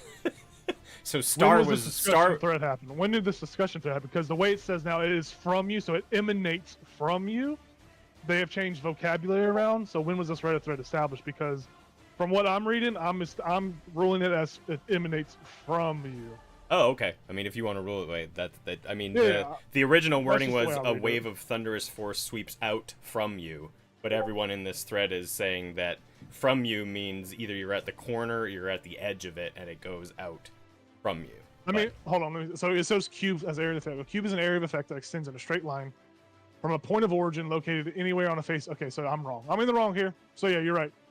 So it's the area of effect. So we That's can stupid. use That's fine. Thunderwave You can use it coming the out way you from us. have. Yeah, okay. Perfect. Oh, really? Perfect. Oh. Yeah. Well, shit. Maybe I'll just do that then. Yeah. It says a cube area extends from any point of origin located on anywhere on the face of the cube that you are on. Why wouldn't they just say? Why Right. wouldn't they just say that in the fucking? Why they say Why from wouldn't you? they just make it a cone? Or I that, don't yeah. Yeah. It's like a, All right, it's a anyways. shout. Moving forward from now on, we will never forget this rule, right, guys? Correct. Everyone remember the single rule. Got it. Correct. I got the Ever, rule stuck in my head ever. now. Don't worry. What was the rule again? Perfect. Sorry about that, guys. You're good. We always roll nat 20s. That's the rule. Oh, yeah. I like that rule. Cool. Okay. I cannot get quite. I'm like 5 feet short of getting close enough to like get all of them in a big wave from where I am. Mm-hmm. So that's gonna be a 10-foot sphere, and I'm gonna try and get. Let's see if I can do it. Yeah, you got it. Is it 10 foot in radius or just 10 foot? Let's double check. I'd be surprised if it was that fucking big. What are you casting? Shatter. Mm. 10-foot radius. Oh, it's way bigger than I thought. Okay. Yeah, it's I don't really want to get. I don't really want to get Varro in it, but yeah, I guess I could try and do that. Try and not get her, but get everybody else. Well, I gotta zoom in and enhance real quick.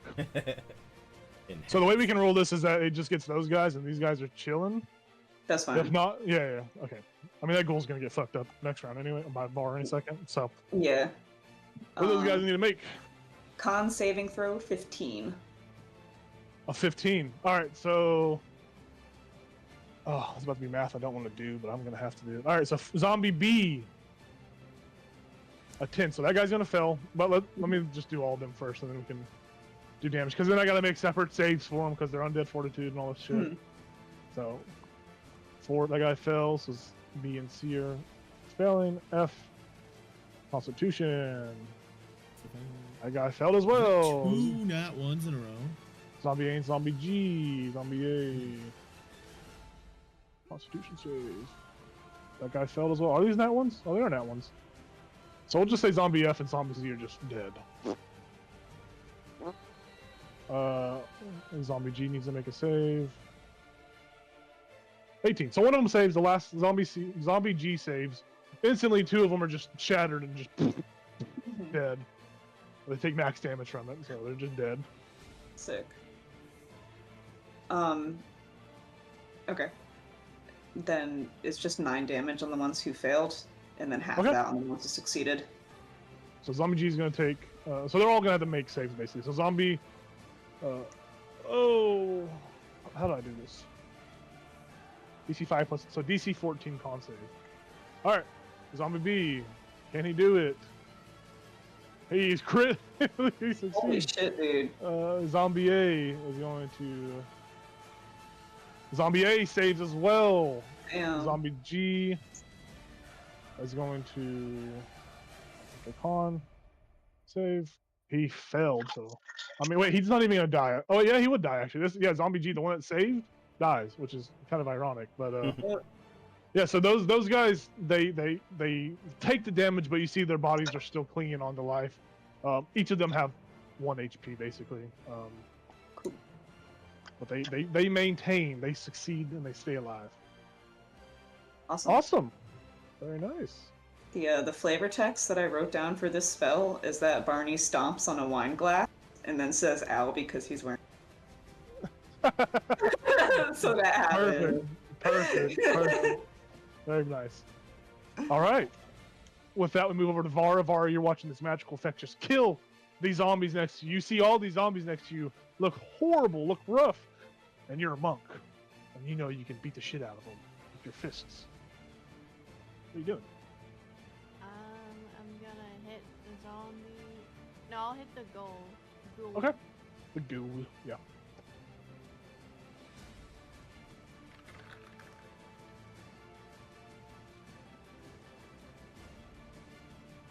Uh,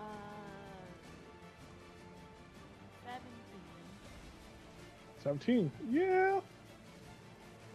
Yeah, boy. Definitely hits.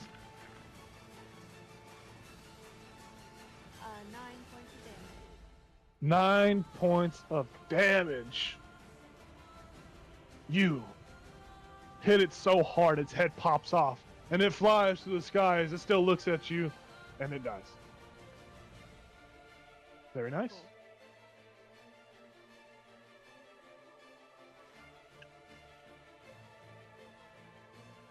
How many do we have left? There are 3 zombies. There's the zombie right next to you, and there are 2 above you. There appears to be 2 more zombies in the room where Rosie's at.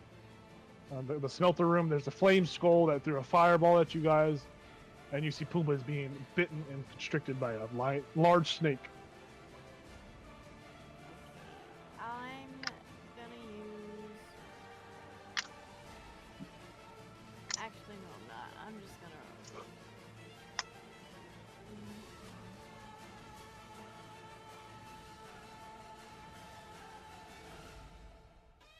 You still have Long Strider too, by the way. Yep, that was 50. Okay. Yeah, so you just scurry away. Perfect. Does E get an opportunity attack? These zombies are unable to reach you. They are 4-foot tall dwarves. Oh, okay. Cool. Yeah, so it's unable to reach you. Rivian, it's your turn. Vara is leaving you to the zombies. Oh no. Zombies. I'm petrified. Shivering. I'm gonna go here and cast Thunderwave. Okay. So a 15-foot cube originated from a point or That's a corner 15s for each. right there. So I'm assuming you're gonna want to cast it like right here for those first 2. Zombie B and Zombie E. It's a yellow square inside the Those green here? square. You could go farther enough, right? Yeah, I mean you move in there. It's just difficult terrain in that little That's square. fine. Yeah, So yeah, you can move in I there. want to get all of them. And it comes from, so it'd be right there. Sadly, I'll yeah, just- you have to get a little closer. just go in range. I'll Okay, just go in range. so The con fire. 15 from all of them. Yeah, step in the fire for me. No. So no. Zombie B 15. He succeeds.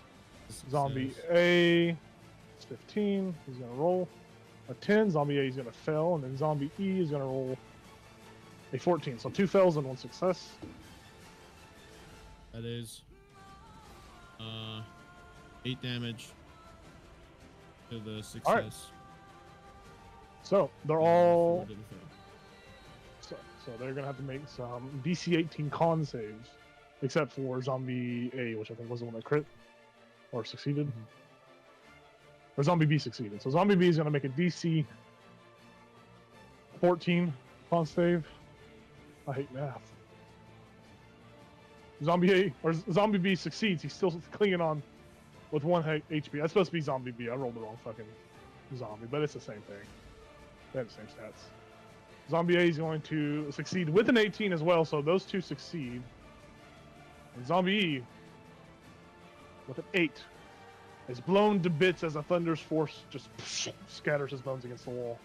But Zombie B and A seem to be clinging on, unfazed by your wave of thunder.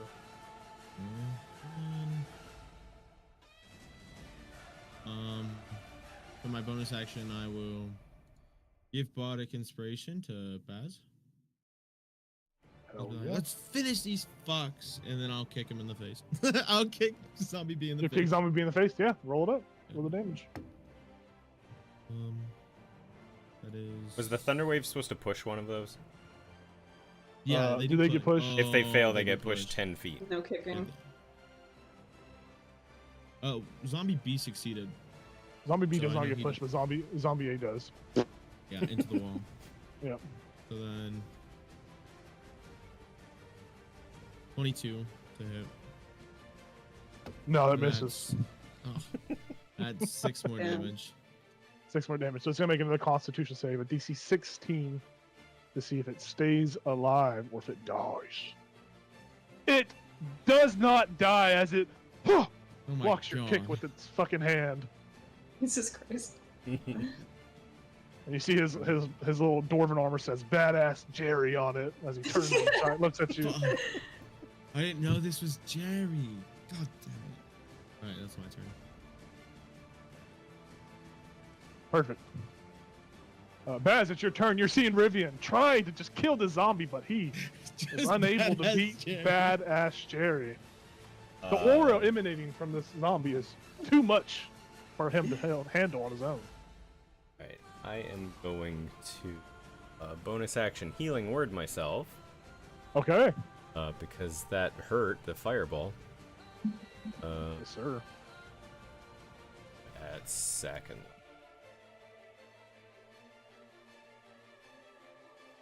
It's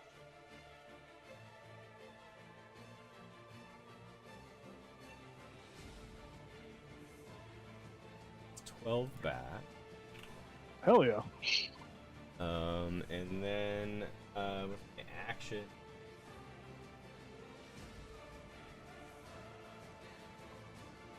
Up of these guys. As a magic action? Perfect. Yeah. Is there a... There's not a... I'm sure you have enough range to get it there, huh?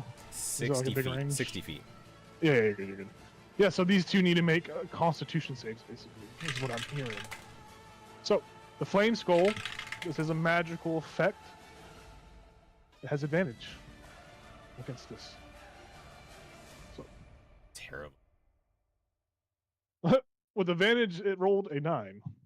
That'll be Flame Skull fails his save. Zombie H, the man, the myth, the legend, Howard himself rolls a 17. Zombie H succeeds. Okay, so Fucking the hell, skull dude. takes 3 damage, and the zombie takes 1. Ooh. The zombie takes 1, basically. Oh wait, I had a bardic inspiration. Can I use that on one of those rolls? That is just a hit. That's not. Okay. That doesn't really. Okay. I don't, unless they changed it, which I don't know at the time. Let me read. Unless he reads it real quick. So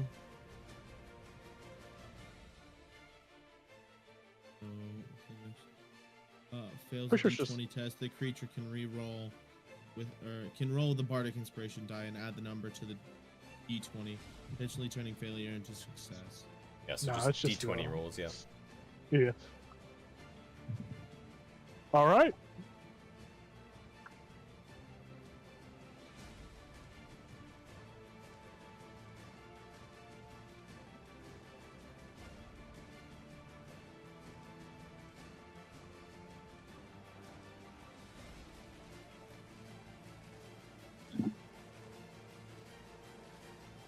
action.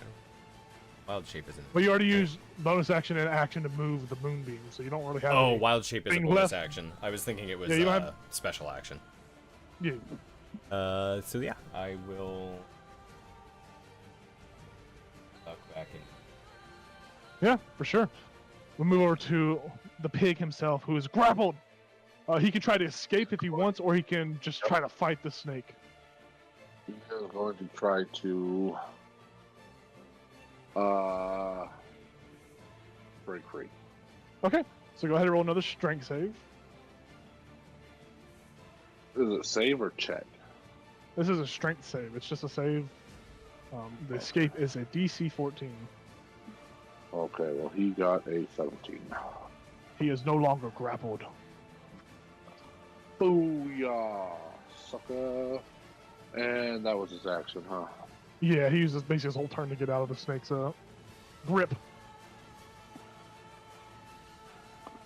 All right, He well, can still move. He still has movement if he wants to try to move away. Keltris is you're kind of in the way, so he would squeeze by you, but the snake will probably lash back out. yeah, no, he's mad. He's gonna attack the snake next time. All right, perfect. Move over to Maggie, who is Still sleeping. still chilling. Yep. All right, we go to the flame skull. The flame skull is I'll going get to some of this bacon. cackle. Hee hee hee. Oh, I see you over there, you fucker! And he's going to shoot 2 firebolts at Baz. Brought the moonbeam. The fire rays are going to launch out at Baz as he has been moonbeamed by this guy. This random guy in his cave. How's he know it's my moonbeam? You were literally in the doorway and you moved it. He's like, oh, there's a druid. First attack. I mean, this isn't intelligent. This was once a wizard. This is an intelligent creature. It's going to be a 19 on the first one. That hits. Okay. And then the second one is a natural 1. So the second one is not going to hit you. All right. Going once, going twice. He's going to make the damage rolls. So it is 3d6 plus 3 fire damage. Holy shit! 20 points of fire damage. Damn. As this singular bolt of fire just hits you right in your chest, and it just cackles. Good thing I healed myself. I know, you were under 20, Oh. right? I It would have says, been. Get wrecked, nerd. Oh That's his yes, turn. I was under 20. Yeah. All right, move over to the giant constrictor. Giant constrictor is going to do its same thing against the big old piece of bacon. It's going to bite him and then try to constrict him. So, first attack, the bite attack is a. What the hell is that? It's a 2 plus 6, 8. I'm sure that misses. Absolutely not. It misses. And it is going to try and constrict Pumbaa, so Pumbaa needs to make a strength saving throw for me once again. Goodbye. 15. The snake is so just thrown off by the arrow and this pig escaping from it that it does not do diddly squat on its turn. Pumbaa with its human hands goes, "What's up, dude?" Perfect. Zombie A is going to take its turn. It's going to move. 5. 15. 20? That works? Yeah. I mean, that's how that works. It's going to hit Rivian. It's going to pop you Oh yeah. once, and it's going to say, I'm going to do it. I'm going to be the guy that slams you. I'm gonna be better than Badass Jerry. He rolled a 15. Arrow. 15 misses. Damn it! Badass Jerry is going to say, don't worry, Ronald. I got this. Watch him crit. I swear. And he to rolls God. a dirty 20. He rolls a dirty 20. I mean, it's Badass Jerry. I can't blame him. Yep. So he's going to roll his damage on you. You take a whopping 4 bludgeoning damage. No. He says, yeah, I'm kind of a badass. And then ends his turn. Zombie Basically, he goes, D5. Yeah, 15. 20. He's gonna dash to the moonbeam, so he's gonna take the Constitution save as well. So hold on. D con save. Hold on. I didn't take my con save when I got hit by the skull. Oh, I need to. To that's maintain right, yeah. concentration. Yeah. So Yeah. what? I just rolled You for took it. you took 20 damage, so it's gonna be a DC 10 still. So Okay. DC 10. It was a 13. Because it's half the DC for damage. that one. Okay. You only took what 5? I don't fucking remember. It's DC. It's gonna be DC 10. It was less than like Okay. it's all I on got a damage. It's DC 17. 10. I just Yeah, wanted you're to fine. double check. The Constitution save on Zombie D is a failure. He takes 3 points of moonbeam damage. And he dashes 5, 10, 15, 20. Gets it right there. Zombie H. Starts his turn there. So he doesn't take damage. He's already took damage from it, I'm pretty sure, right? He took 1 point of damage. So he's going to 5, 10, 15, 20. Dash, 25, 30, 35. You can't move any further. How much was your Cloud of Daggers damage this round? It was 8. 8 points. He takes 8 points of damage as he's cut to shreds. He's cut to shreds. He's shredded. He's bloodied. That is his turn. We go back up to the top of initiative. Keltris, you are back up again. 12 seconds has passed as these shenanigans have happened. What you doing? Do you guys still need the entangle up? Everybody? Still need the entangle? I mean, it's If there's nice. something else you'd rather cast, then go for Yeah, if it. there's something else, Yeah. go for Yeah. it. Okay.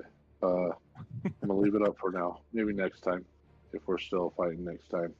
And I'm gonna shoot the snake thing again. Okay. You shoot between Pumbaa's legs. Hit the Yep. snake in its little tail. His tail. Snake tail. Where is it? What is it? Plus 1. And that's 18. Hits.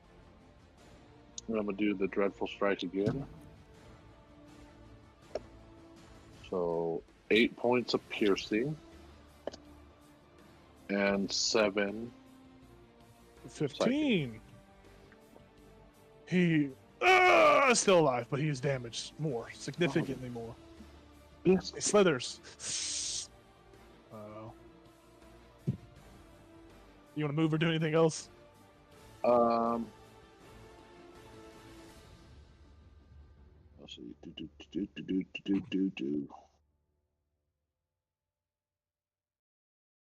No. Staying there.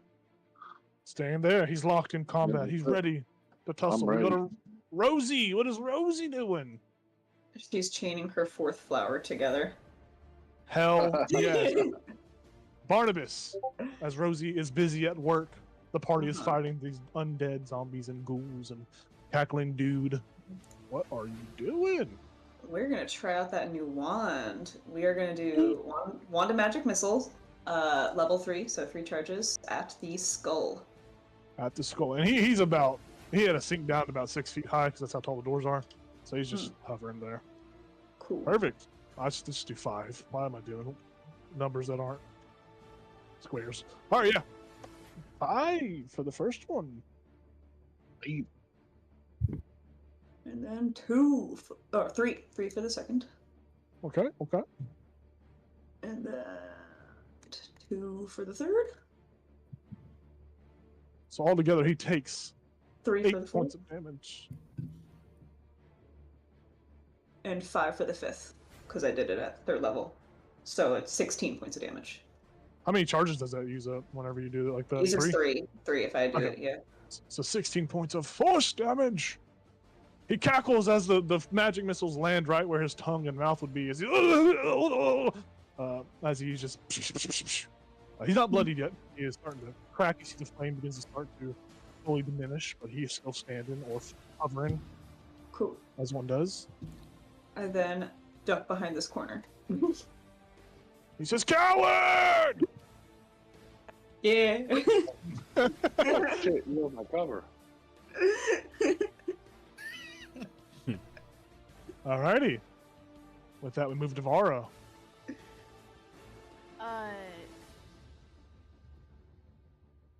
I'm gonna look at the snake and then I'm gonna look at Keltris and be like, hey, Hey. I think they're getting real hurt in there. You got this? Yeah, I got this thing. Okay. I'm gonna go. Oh. Get it, Long Strider. 45, 50. I'm like, hey, sorry, I'm back. And then I'm gonna whack. I'll start with Badass Jerry. Okay. Badass Jerry! Badass Jerry Get him out survived of these there. monk attacks. I believe in Badass Jerry. Can we keep him? Yeah, I was thinking, like, can we friends with him? Does a 13 hit? Yes, the 13 hits the AC of 8. Yay. Ooh. Oh, okay. He's like, no, don't hit me. He's like, wait! Oh, Oh, where'd it go? Sad, because I kind of wanted to 7. survive this attack. A 7. So he needs to make a DC 12. What? He needs to make a DC 12 to see if he doesn't die on this attack. Oh, okay. Because they're He undead. is zombie. He blocks your attack. And you, for the first time in your life, have been deflected. And you feel this sudden like pit in your stomach, like, oh no, this guy is a badass. No, I know. So he goes like this. I'm gonna use a flurry of blows. he's like, no! All right, so go ahead and make the next one. That's crazy. I rolled an 18, so that's gonna hit. It's gonna hit.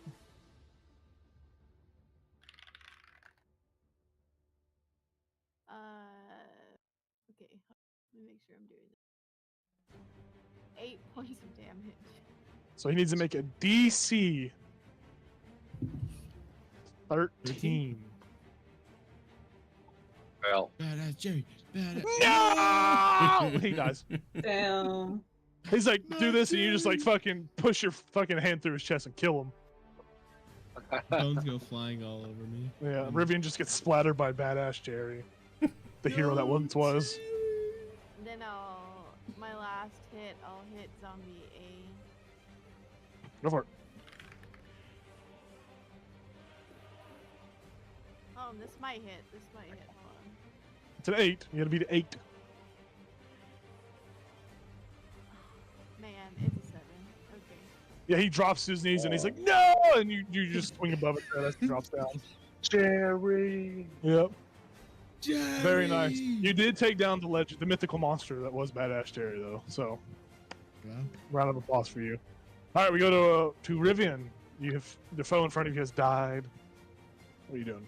No, Jerry. I just shed a single tear. No. I'm gonna move forward. I'm gonna do a cool side kick to this one. Cool. And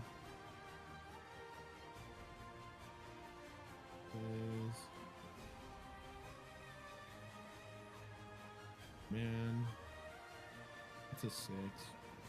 Misses.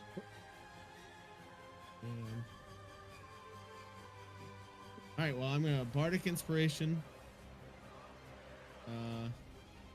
For Vara, Perfect. and I'm gonna kick him again. Go for it. That's an 8. I rolled a 3. Yeah, you hit him. Yeah. That's 8 damage. So he needs to make a DC 13 Constitution save. Can he do it? He is now Badass Jerry. As he succeeds. Spirit of Jerry lives. Oh no. They have me fooled right now. Yes. No, it's Badass Jerry 2.0. Yeah. Just the Yeah, soul of I'll- Badass Jerry transferred. I'll just fix it. I'll fix it. It's Badass Jerry with an eye. And that's my turn. I can't do Oh. anything else. Perfect. We go over to Baz. I am going to heal myself again. Okay. Second level cure wounds this time, so I get that 48. Hell yeah. We get the mucho gusto healing. Mucho. Disco, goo.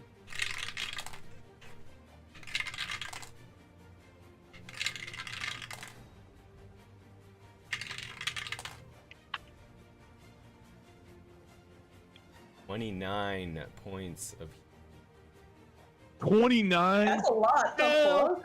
Yeah, God dude. damn. How do you heal that much? 48 plus 5. Yeah, they buffed the healing. Oh shit. That's Right. hella good. And then bonus action, I turn into a giant hyena. Giant hiney. Yeah, one of those. Tiny hiney.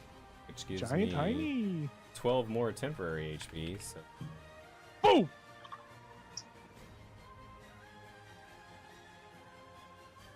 go hide in the corner. Perfect. All right. We got a Just goes and starts laughing in the corner. We got a Pumbaa. Pumbaa, what you doing? Pumbaa is furious. And Yes, he he is. is going to attack. Just gore attack, which he gets advantage because the boar has advantage on melee attack rolls while it is bloodied. Very nice. Ooh, well, that's good because one was a nat 1. But 15 for 20. Yes, it hits. Ooh, 6, 7, 8, 9, 12 points of piercing damage. The constrictor is on its last skill, but it's still alive. It's still hanging in there. Oh, son of a biscuit. I make Star mad real quick. It looks at you with its poisonous look in its eyes. With its venomous, it looks venomously at you. All right. And that's it. That's So it. He gets one attack. All right, Maggie, what's she doing? Kind of stretches and still sees a zombie and a skull in the pathway and just lays back down. Just turns once and goes back to sleep. Very, very nice. Yeah. All right, we go over to the flame skull. The flame skull is going to cackle. Skeletor! He's going to fly through the cloud of daggers, so he is going to take some damage. Roll 4d4 for me. All of them 4s.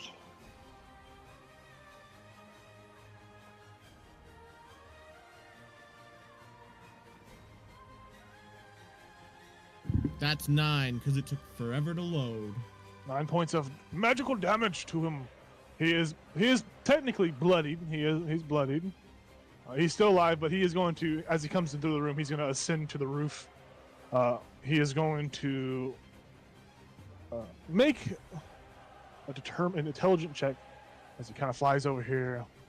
And he's looking at Rivian, and he's looking at Vara, and he sees Vara is looking perfectly fine. He sees Rivian's looking really rough, so he's going to say, "You will die!" And just throws 2 more firebolts at you. So, No. the first attack was a 12, which I positively insist missed. Yeah. The second one was a 14, which misses as well. Pretty sure. Yeah. And he's just like, "No!" And he just screams out in pain. And we go to the giant constrictor, who is now next. Giant constrictor is going to try to bite and then constrict the big pig in front of him. The giant constrictor rolls a 21 to bite. That hits. The giant constrictor will bite the pig. The giant constrictor refers to itself in the third person now. It rolls 7 piercing damage on the big old boar. And I need Pumbaa to make a strength saving throw for me. You fucking pig. failed. 9. Pumbaa is grappled. And not only is he grappled, but the horror Okay. of watching... Oh, he takes damage as well. You're right. He does take damage. Yeah. Thanks for reminding me. I apologize takes- for reminding you. He takes 14 bludgeoning damage. Holy shit, this Ooh, dude. and he is dragged into the water. As you see bubbles begin to kind of rise up as he is pulled beneath the surface. Well, good thing he's partnered to Nasi. Begins to face the risk of drowning, of suffocation. The horror as your gift from Timor is dragged away from you by a snake who has like 2 HP. And then we move to Badass Jerry. We shift up to Badass Jerry, who looks at Rivian. He's gonna try to slam Rivian with his slam attack. No. Oh, it was almost a natural 20, but it's not a hit. It misses. Zombie D is gonna move through the blades of fire. He's gonna take 9 points of damage. He's still there. He looks at Vara. He's gonna make an intelligence check to see if he is brilliant enough. He is. He gets on the bed. He closes the distance as he swipes out at you. He steps right here, gets on the bed, gets a height to actually slam you, and he is going to roll to slam you. And I shit you not, it's a 2. He missed. We move over to Zombie H. Zombie H. I just do like that. Zombie H is gonna. Is not smart enough to use the bed. He's gonna move 10, 20. He's gonna slam Rivian. He's gonna flank Rivian. Have we used flanking rolls this game or no? I want to make sure before. I don't think anybody has flanked yet. Let's see. So. Crit rolls. Crit. It's not in that. There is no flanking. I don't think we've used flanking. Have we used flanking? I can't remember. I swear, we have. I think we have. All right.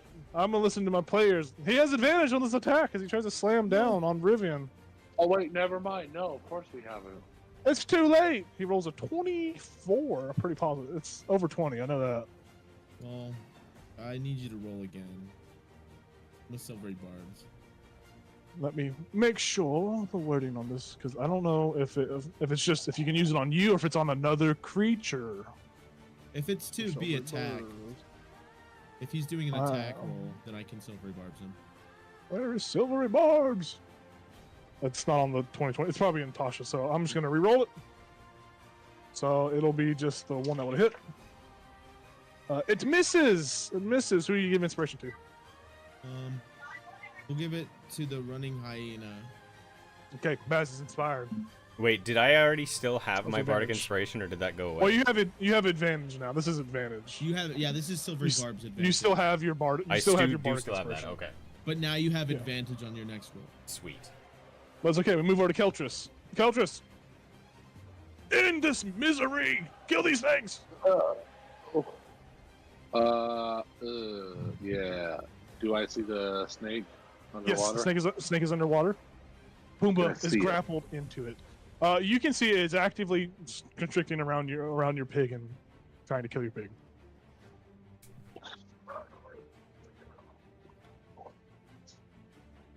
Oh, I'm going to.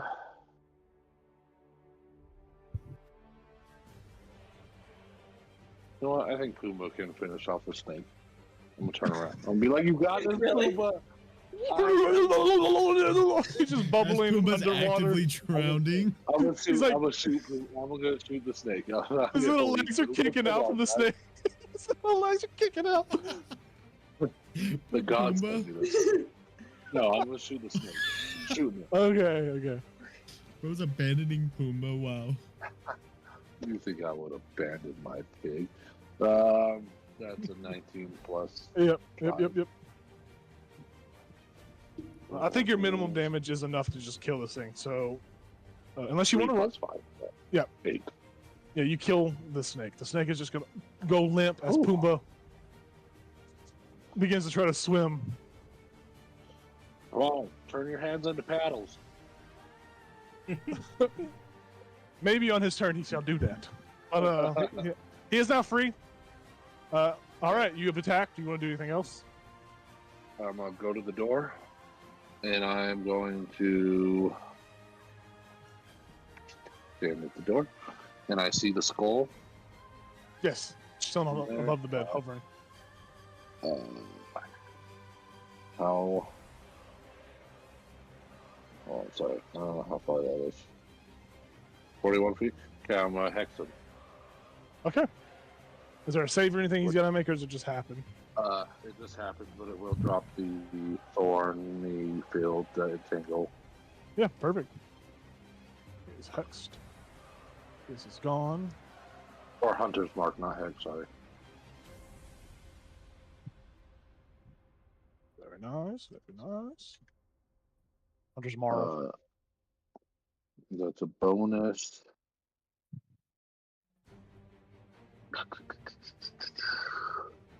That's it. Since I already took my attack, I'm movement, bonus action.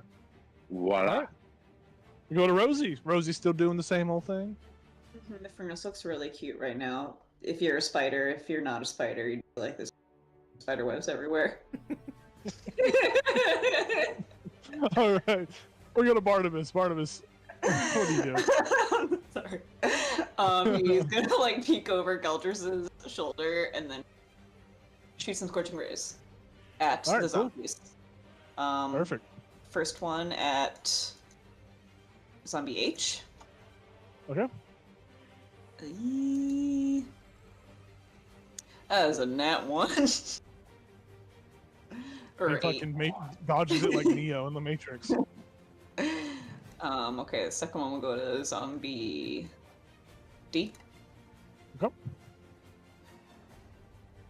That's a 19. Yep. 8 fire damage. 8 fire damage. So it was at 3. So it would take. It takes all of the damage. So that's going to be a DC 5 plus 8. The DC 13 con save. So it's going to make a con save to see if it stays alive, and it does not. It burns alive. Cool. It dies. And then the last ray at Badass Jerry. All right. There's a 14 hits. Yep. 7 fire damage. So 12. Come on, Jerry. Jerry is not affected by your fire. He laughs at your fire. In fact, he breaks out a fire extinguisher and shoots it down. What is happening? It's like, whoa, and he's gonna go back to his corner. All right. And with that, we see Vara. We already killed one badass, Jerry. Does she dare do that again? No! No, not badass Jerry. It's Do lots of damage.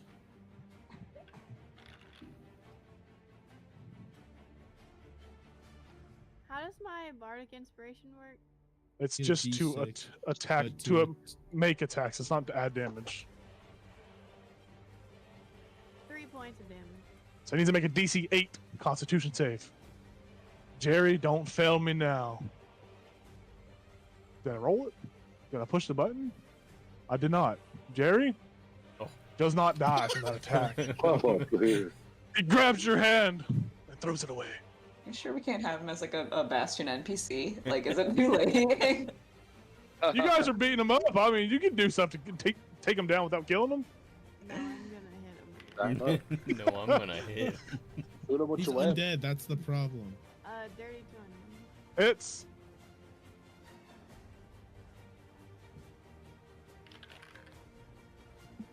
you're doing flurry of blows, right? Yeah. It's only 5 points of damage. So he needs to make a DC 10 Constitution save. Badass Jerry dies. Is it over? Jesus Christ. Alright, I hit the other zombie.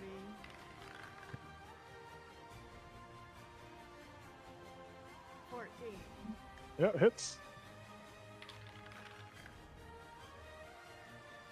6.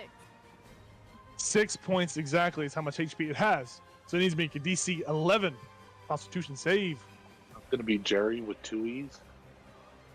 Be Terry. No. Female. He dies. Ooh, A nope, broken you're heart. right. No. As badass Jerry's have been killed. All that remains left is the skull that cackles and laughs and shoots firebolts at people. Part runs up. Yeah. Yeah. All right, and Rivian, you are up to go, up to snuff. I'm gonna cast Dissonant Whispers at him. All righty, Wisdom 15. he has advantage because this is a magical effect. Wisdom. Advantage.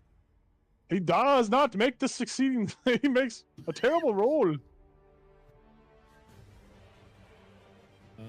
That is 14 psychic.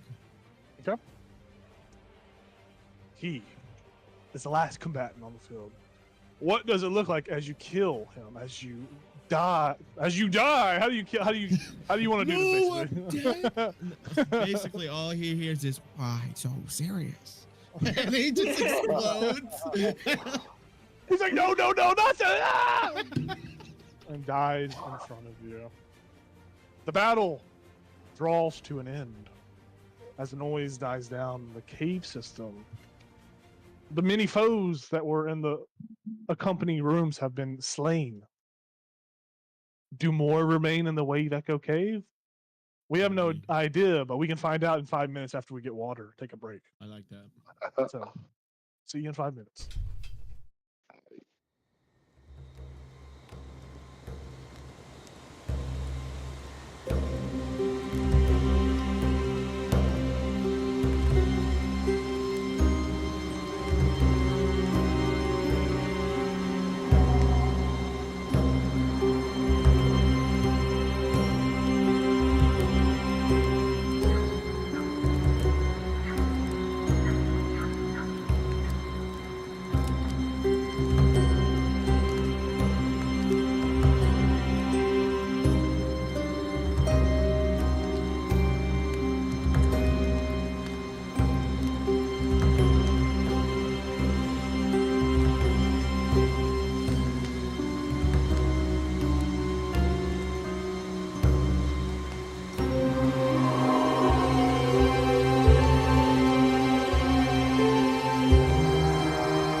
We're back.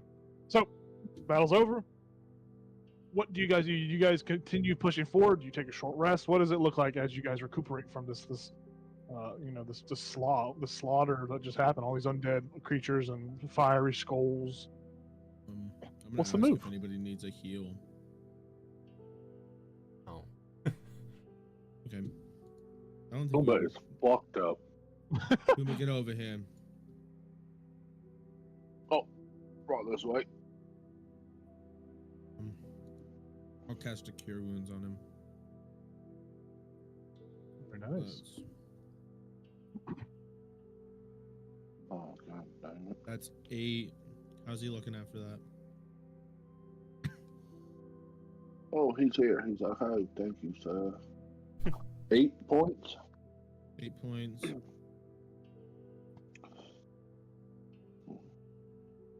He's looking better than the 6 he had. I'll use another one. I can also heal a little. It won't be much, but I was thinking about just letting him sit here and rest and not travel with us if we continue. Well, I mean, if that's what you want. I mean, I have plenty of slots with my mandolin or my Mac Ferdium, however you say it. Your Mac Daddy. His loot. Yeah, my Mac Daddy guitar. I have plenty of charges, so I can heal him and me. Yeah, I think I don't know what we're gonna be doing, but save it for now. I mean, is everyone good I'll to let you know. keep going? Yeah, I'm gonna heal up a little with my stuff, but Yeah, I'm out of second level, but I still have 4 for. 19 healing back. Okay, a lot better.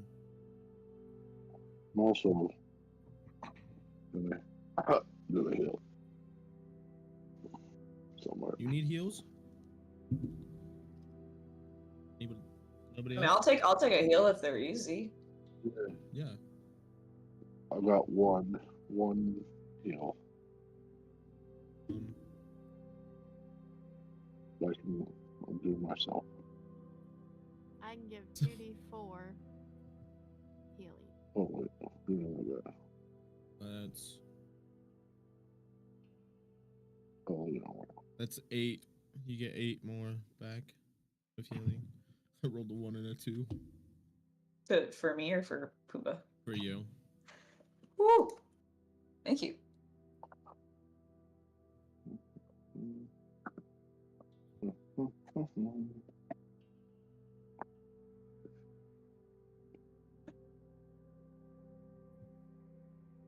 So we're healing people up, and this is just being cast with your loot, correct? Yeah. Yeah. So you guys aren't short resting. You're just gonna keep pushing. If that's the case, where do you want to go? You guys know you have that great cavern where the ghouls came from. You know there is that little smelter area. You got areas to the east, to the north, to the south. Where do you want to go? I'm gonna go to the furnace actually. Cool. Very nice. I want to first inspect Rosie's work and tell her she's job. Then I'm going to inspect the rest of the furnace and wheel to see if there's like anything else to see in there. Yeah, it looks like it has been, dormant for quite a while. I mean, there's no more water that is supposed to be in this channel that would power the furnace. That would actually, cause the billows to move up and down. There are, there's there's a coal that just sits nearby. Dust, cobwebs have collected. You see there are different ingots of unrefined ore. You see what looks to be some pure silver, some gold, some platinum. All just here nearby. As a historical, wizard and the Forge of Spells, kind of being your specialty. This is not the Forge itself. This is just the smelter. Okay. But you do know that the Forge would be relatively close, as the time between taking the ingots and all the raw materials from the smelter to the Forge, they wouldn't want that to be such a laborious distance. So it is probably in the nearby rooms or nearby chambers. It's relatively close. Okay. Cool. Then he's gonna send Rosie to start scouting into a room that it looks like Maggie's going there, Yeah, actually. that's what I'm doing with Maggie's down this corridor here. Yeah, so you go in towards that corridor. Yeah, you come to this corridor and it darkens. It looks to be like another chamber. There appears to be some other kind of rooms here, like that. It's like an actual room built into, like molded from the stone. However, it is the doors are shut. You can't see anything inside of it. It just other things around. It's just a normal cavern. You know, it's just this stone structure that has been meticulously crafted into the stone, out of the stone. The doors are shut. Respective doors are shut.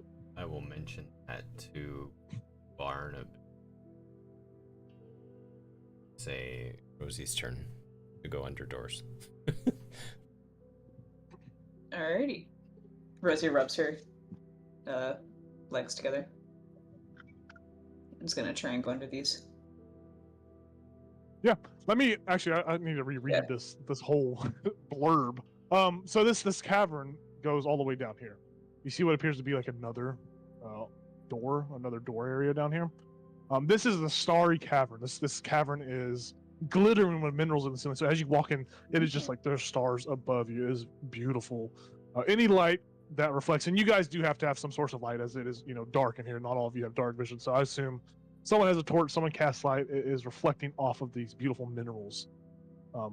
There are dozens of skeletons that kind of line the ground, many crushed under fallen debris, some scattered here and there, but none of them rise when you enter the room. None of them reanimate.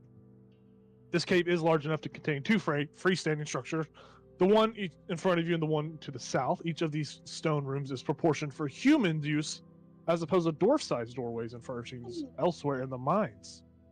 Both structures have battered and blackened masonry walls, and their double doors are cracked and scorched, but they still remain intact. They are just weathered and scorched. But the cavern itself is divided by the escarpment, the stairway that goes down to the south. But yeah, this whole cavern is just beautiful stars that kind of reflect the light and twinkle back at you. Rosie is going under the door into that little area. I need Rosie to make a stealth check for me.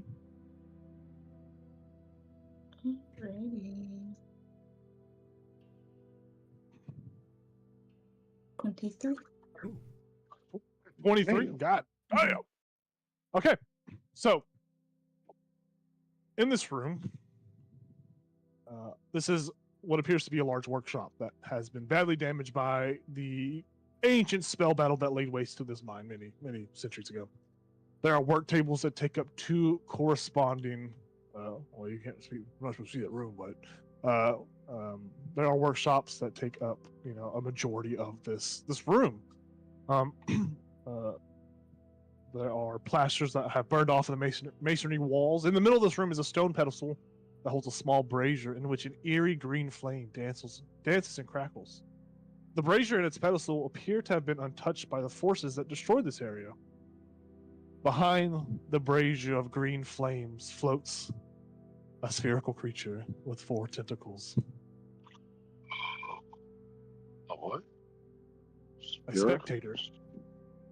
4 eye stalks protrude from its central mass, 2 on each side. In the center of its body is a large eye that stares around madly. Goodness. There is, in fact, a beholder, mini baby beholder in here. Ooh. And it looks like this. This is the artwork that it provided for me in the book. It's cool little guy. But he's a tiny little guy. He's a tiny guy. Probably 4 foot, 5 foot in height. Barnabas, Barnabas, as you look through Rosie's eyes, you know that the brazier here and the room around that this is in fact the Forge of Spells. This room is the Forge of Spell, where many artifacts were crafted. The pinnacle of this mine itself.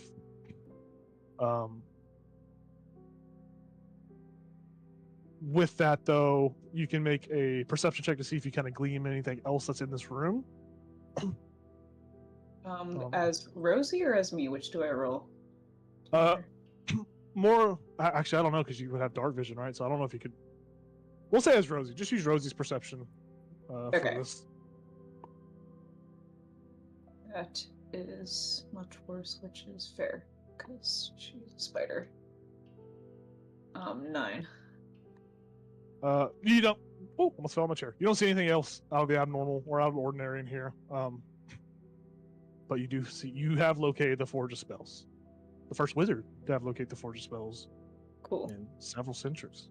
Yeah, he starts cheesing. He is absolutely grinning, and he like flashes back to whoever is near him, Chris, and like, I found it. We fucking found it.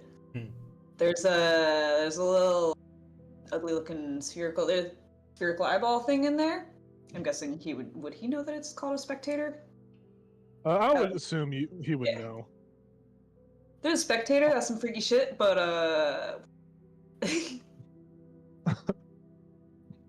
Also, here's the new Monster Manuals version of the Spectator. Look at the little guy. Yeah. He's terrified. Because that's what it's going to look like when we bust in that room.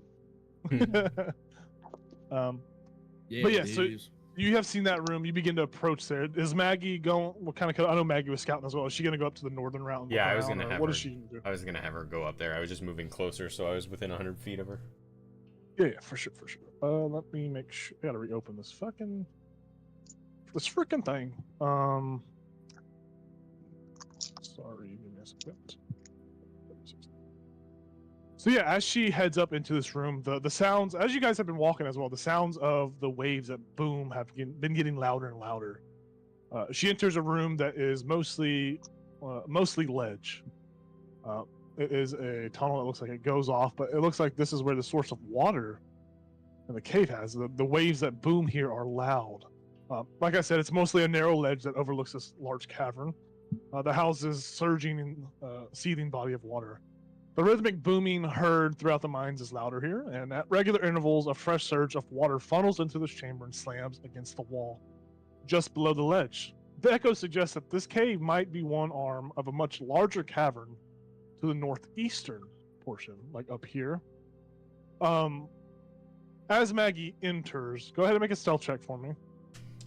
Uh-oh.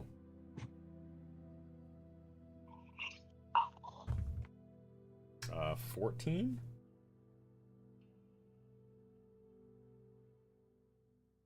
Okay. Very nice. So as Maggie is in this room, she is surprised by something probably faster than she can react to, because she is a familiar. She's not supposed to be like, a fight or anything. Mm-hmm. What looks to be like some sort of tentacle pops up out of the water and grabs her and just pulls her into the water. Sweet. Looks like a giant octopus tentacle has just pulled her into the water, and she just kind of just poofs into magical puff of air. But you see the tentacle kind of rise out of the water, grip her, and just yank her into the water. Yeah. So I'll obviously break back out of my trance, and Barnabas is right in front of me. Barnabas. Mm-hmm. I'll be like, oh fuck. A giant tentacle just grabbed Maggie and pulled her under. So I don't have Maggie for now. But the waves are up there, so cool. There's also something very large in there with tentacles. You say that to Barnabas. As he's been walking over here, he's walking faster and faster. Mm-hmm. They're excited about going this direction.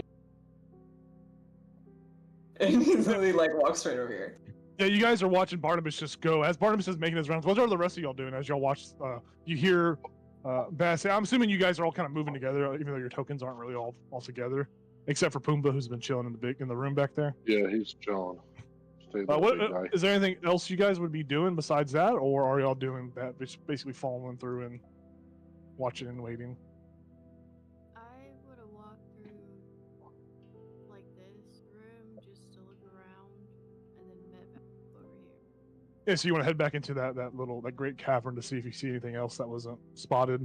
You go in there, and I'll just tell you passively, you don't see anything. This is mainly just dead bones, and there's nothing really of worth in here. Yeah.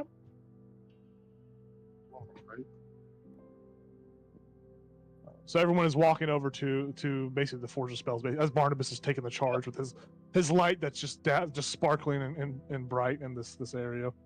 Yeah, what's happening? You get to the door and you get the spell. So what level spell are you putting into it? Oh, I don't know. I don't think I. Or you just have it like. I meant for the light. Like. Oh, okay. Just have the light Yeah. on okay. Yeah, I guess just the first level to activate it. Perfect. Yeah, just beams the life. Yeah. All right. Before you stands this charred and cracked door. Even though it's cracked and charred, it is well made. It doesn't look like it's heavy though. It's made to a way that it has not rusted. It has not, In fact, you believe that the reason the store is like scorched and looks like that. It looks like maybe disintegrate was cast on it at one point. Maybe a fireball was thrown against it. And even for that to happen, it still lasts and it's still good. It's a testament to the craftsmanship of it. Alright, guys, we open this door and we all shoot at the spectator. What? Don't mess up anything else in the room, though. The rest of it's important. What do I can't shoot anything. I don't have Okay, anything you to maybe shoot. stay where you Yes. are.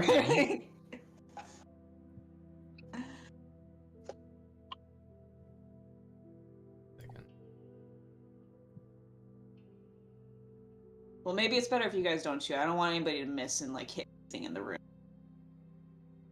Me, miss. But Wins are on my side. didn't Jacob say everything was like basically scorched and destroyed except for the flame? Isn't that what I heard? Yeah. If there was anything else, Rosie failed to see it. Gotcha.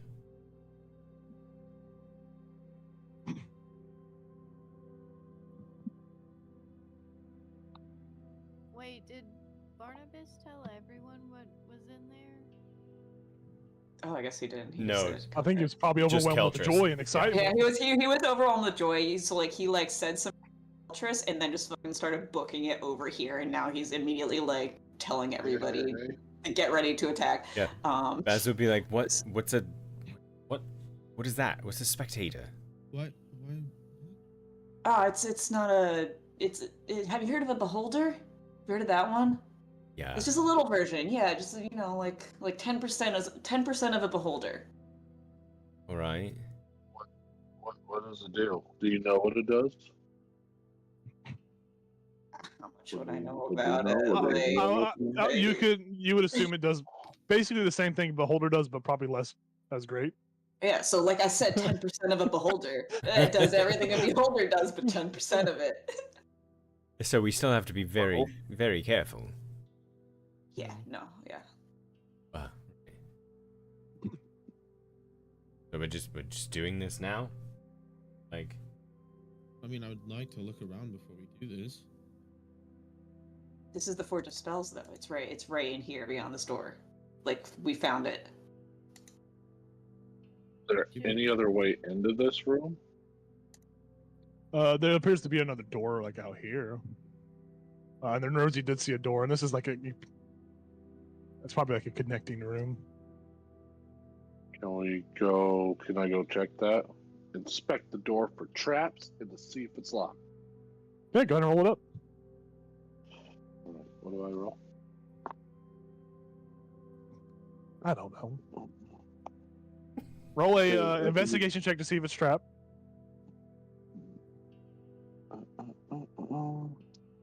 Okay. That's 9. It's not trapped.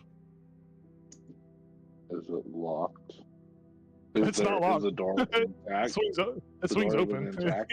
Yeah, it swings open with Okay. ease. Okay, what There's another one. my dark Yeah, vision see in here? You see a room with nothing in it, and a door on the other side of it. There's no description for this room. There's no description for this room. You see sitting in the middle of this room a Another single spectator. a single shoe standing on its tiptoe. What? A single Is shoe. How does it Staring look? upright. Is it in pristine condition? It is a perfect Converse, perfect Chuck. He's that? That's a Jordan Peele movie. I can't think of what it's called. Nope. It is Nope. Nope. Yeah, you see It is this shoe standing there, menacingly at that. Mm-hmm. Does it Insight have check. blood on it? No. Insight check. Your check fails to reveal any information about this shoe that just stands there, inanimate. Okay. Even I'm an gonna ant push it doesn't get over. Yeah, the shoe topples over. Oh. You do not know yet, but you have triggered a long curse upon your family. Many centuries of curses. Now, it's yeah. Prep every You disadvantage push on it. walking. You push it over. You push it over, and the shoe disappears. It was a This port is- key. And then another shoe pops back up in its place. It's standing up. Damn, I'm about to put these on my feet. Okay. We got another door over here, guys. So we have 2 points of entry I mean, if we're trying to get in here right now. that's a little helpful. At least surround it. Distract it one direction. It does have. How many eyes does this one have? It has one singular large eye and then 4 eye stalks with eyes on them that all look around independently of their own. Yeah, I don't think we can really. I mean, we're standing out here talking. It probably hears us. Rosie's looking at Barney to like checks through Rosie's eyes. Does it look like it's Yeah, the spectator's just looking at the door. yeah, I hear that. And one of the other eye stalks is like looking over at the other door. Toward the shoe that fell. It heard Feeling the shoe disturbance fall, in the feel disturbance in the force in the other room. My bad. Well, we can assault it from 2 sides.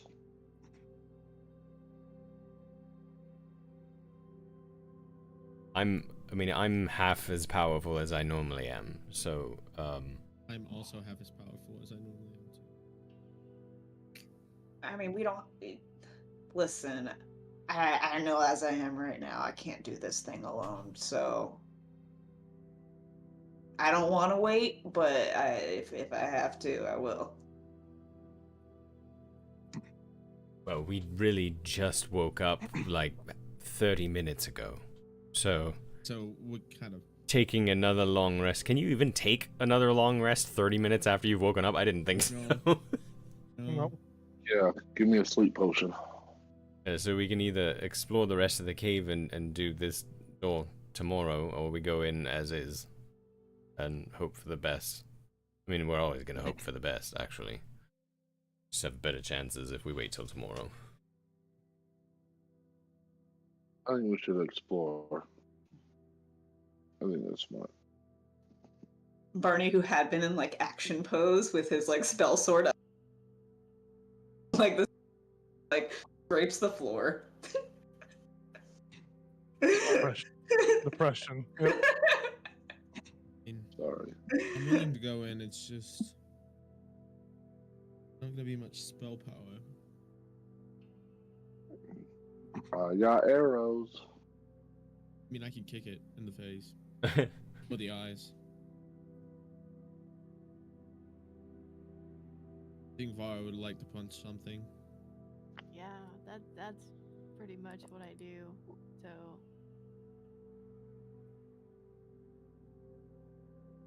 Well, I guess if we're exploring, let's I say we go see what down. else is around here.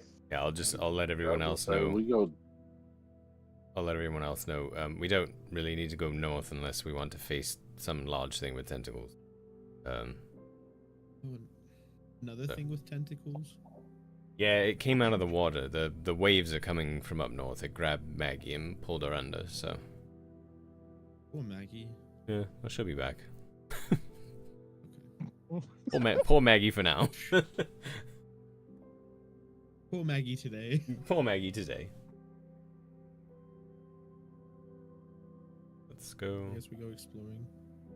out. So, Yeah. So you guys are going down the south. You go. There's another little room right there of that area right there. There's like a little building here as well, with doors that are scorched as well. Or you continue into the next cavern. Oh, that's what, I'll just recommend say, Rosie can I- goes under like normal. and can I look this way? South?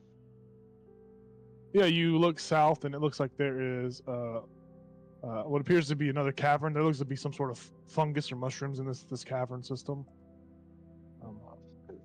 Yeah, you see a some bunch mushrooms, guys. see a bunch of purple hues, purple colors. Do they look familiar, similar to right? what we had in our basement? They do. Ooh, I think we got some of those. You actually see mushrooms. in the middle 2 of the fully grown violet funguses. Oh, They're just no. chilling there. In your direct view, you don't see around the corner or anything, but you see those guys there Yeah. chilling. Those fun guys. Bonnie, do you want to send Rosie Which under I those relay. doors? Yeah, sure. You will do Yeah. that once I can select her. Here we go. So this room, actually, by the door is kind of like partially melted, like the hinges are melted, so it will have to be like an athletics check to get into it. But other than that, yeah, this room, as she heads into it, there's dust, ash, and the walls are blackened by fire, and heaps of debris beneath the sagging ceiling kind of show that this room was damaged by a very destructive blast. The furnishings, tables, chairs, bookshelves, beds, they're all charred and splintered. A scorched iron chest stands near the foot of one of the beds that are in this room. The adjacent closet, which you see the door on the south, the closet door down here is just bust open, is just full of rubble, as if it's collapsed in on itself. The thing that really draws your eyes is the treasure chest, the scorched chest that is just sitting there in front of one of the beds. Can I send my can I create an unseen servant and have it try and open the chest? I'm pretty sure the unseen servant you won't be able to cast it through the door because the door will have to be opened and moved because it's like. Yeah, Unless- sorry, I started talking while opening the spell to read. I can open the door. You guys can open the doors and you could do that if you want. Okay. Yeah. If you want to make an athletics check for me? Yeah. Where is it? A DC 15 athletics check. A DC 18. Barnabas can just do it on his own. He don't need your help. He's All swole. right. The gauntlets. Yeah, so you just grab the door and just boom. Also, Yeah, and then Kelch just helps you as well. Boom. You throw these doors open, and there before you is a chest in front of the bed.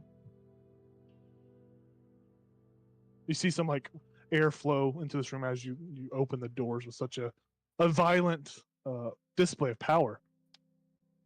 But the winds maintain as something begins to spiral and form. You see bitch, I shut the door. You still feel the air from inside the room as something materializes. Unknowingly, what is in there, you are terrified to see. But I have to look something up real quick. That's just truly terrifying. Is waiting. It's taken a very long time to come together.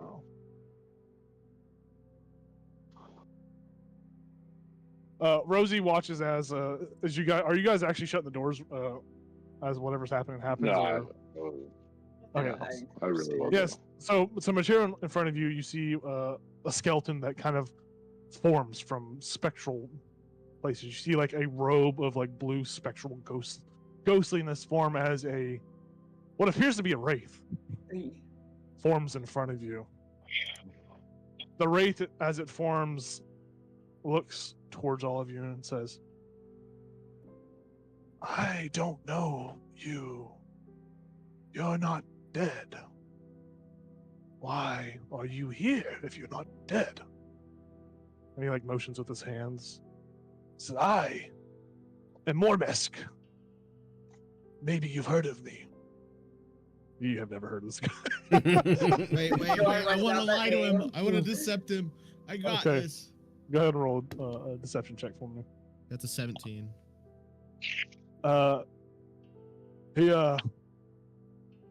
So what do you say to? How do you just? What do you say? Or what do you do? Again? I am Mormisk. Mormesk. Mormons? Yeah. Of course we've heard of you, Great Mormesk. What do you mean? It's scary. He says, I just don't know your faces. I would assume my name has spread across the lands. He like puts his hand against the wall. I died tragically here, as you can see. But Nonetheless, why are you here? What are you doing here? The truth? I don't know. Truth? Truth. We're here for the forge. Ah, To use. as most people seek the Oh. forge before you, it has long gone unburned and unworked. But that's okay.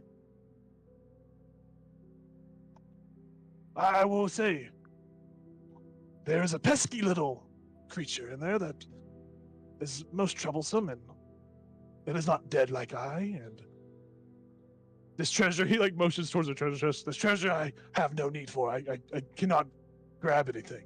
It's actually the saddest shit ever. Is there anything good in there?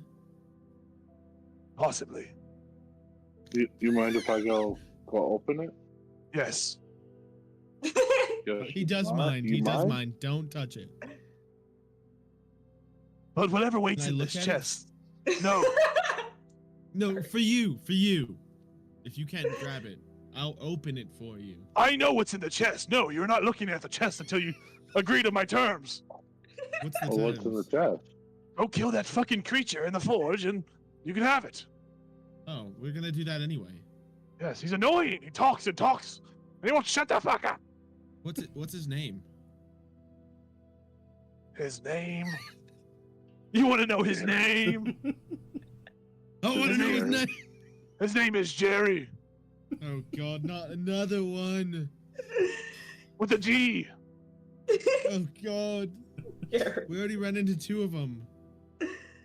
So his delusion. He thinks that the forge is still active, but I've told him so many times that it's not. There's no fire. And he just mumbles and gurbles and looks at me. Ugh. Yeah. If you do this for me, then you can have the treasure. Ooh, that awaits in this chest. Right. I mean, Cool. we're gonna do it anyway. I'll wait here and wait for you to come back. Is there anything else we need to worry about? I don't know. Probably. Good luck. He just disappears in front of me. Oh well. No, he does not disappear. He hovers in front of the chest and just sits there. He just good luck. Oh, He's like, I have an eternity, so I don't sleep. So no You tricks. haven't explored the whole cave. No, I'm pretty sure I've explored the whole cave. Oh, then what I've been else is here for 300, 400 years now at this point. I don't know. You tell me. Can I try and persuade him to tell me? Listen, we're killing him for you. Can we at least know what else is in the cave? I have several undead friends in the other room that I call companions. There's a couple more down south. Good guys. Some of them are Jerry, the badass Jerry with an eye. Jeremiah. Cool guys. No. A terrible singer. No one likes that guy. Oh. But yeah, I have a bunch of undead friends in here. Maybe you might have seen them if you come. I can go get them for you if you would like. No, it's totally fine. It's totally fine. Yeah, they actually showed us the way here and they left us be. So, Yeah, they're some really nice nice guys. people. Yeah, if you really conversate with them, they're really chill. Really pretty cool guys. And, I'll tell you, badass Jerry is pretty badass. So, Which one? the original. Oh, yeah, he was pretty cool. Yeah. All right. You said you didn't meet him yet. Or you met him. No, we did meet that original badass Jerry, but we didn't meet all the other ones. Well, that's a shame. Well, Well then, best be off. I have Yeah, we'll be eternity to wait. all right, we'll be back in probably like 30 minutes. Sure. Hopefully. Just keep I've already counting. lost a couple of friends in there, but good luck. Right. 'Alright. I would have just walked off.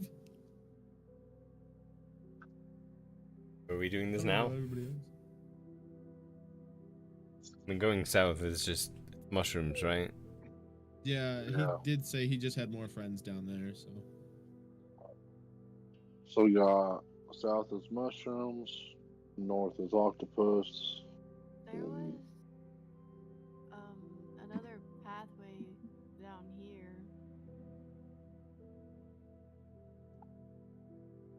Let's go check that one. Yeah, I guess we'll go check that out.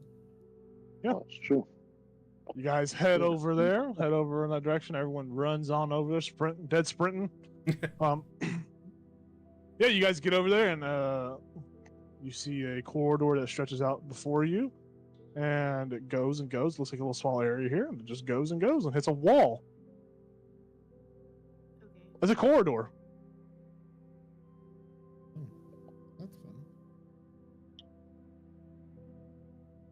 And Vara, you move up further. Are you going around the corner to the right or to the east? I just want to peek. Yeah, you peek in. Trying Looks like to go, but my looks like token ain't moving. I got you. I'll move you. Oh, okay. But you're there, Vara. It looks like another door. There's a door. Woo! Okay. Yeah. Yeah. So there's a door there. It's closed. Oh, so you say I'm gonna look down this way, left and right. Just Oh. barely peeking over. You see a Ah! corridor that stretches all the way on. Looks like two paths that go north and south. Rosie heads into that room. Mhm. Oh, I keep erasing stuff. As Rosie peers into this room, Rosie looks. She sees before her something indescribable. So indescribable that I'll have to wait a week to describe it because we're going to end the session there. Oh. And we'll pick back up next Tuesday to finish this dungeon crawl, hopefully, Yay. and see what happens with the spectator and the wraith and whatever happens there. See what all the party finds out here in the rest of the cave system. But thanks for watching, everyone. Have a great night and have a good week. Good night. You know. Bye.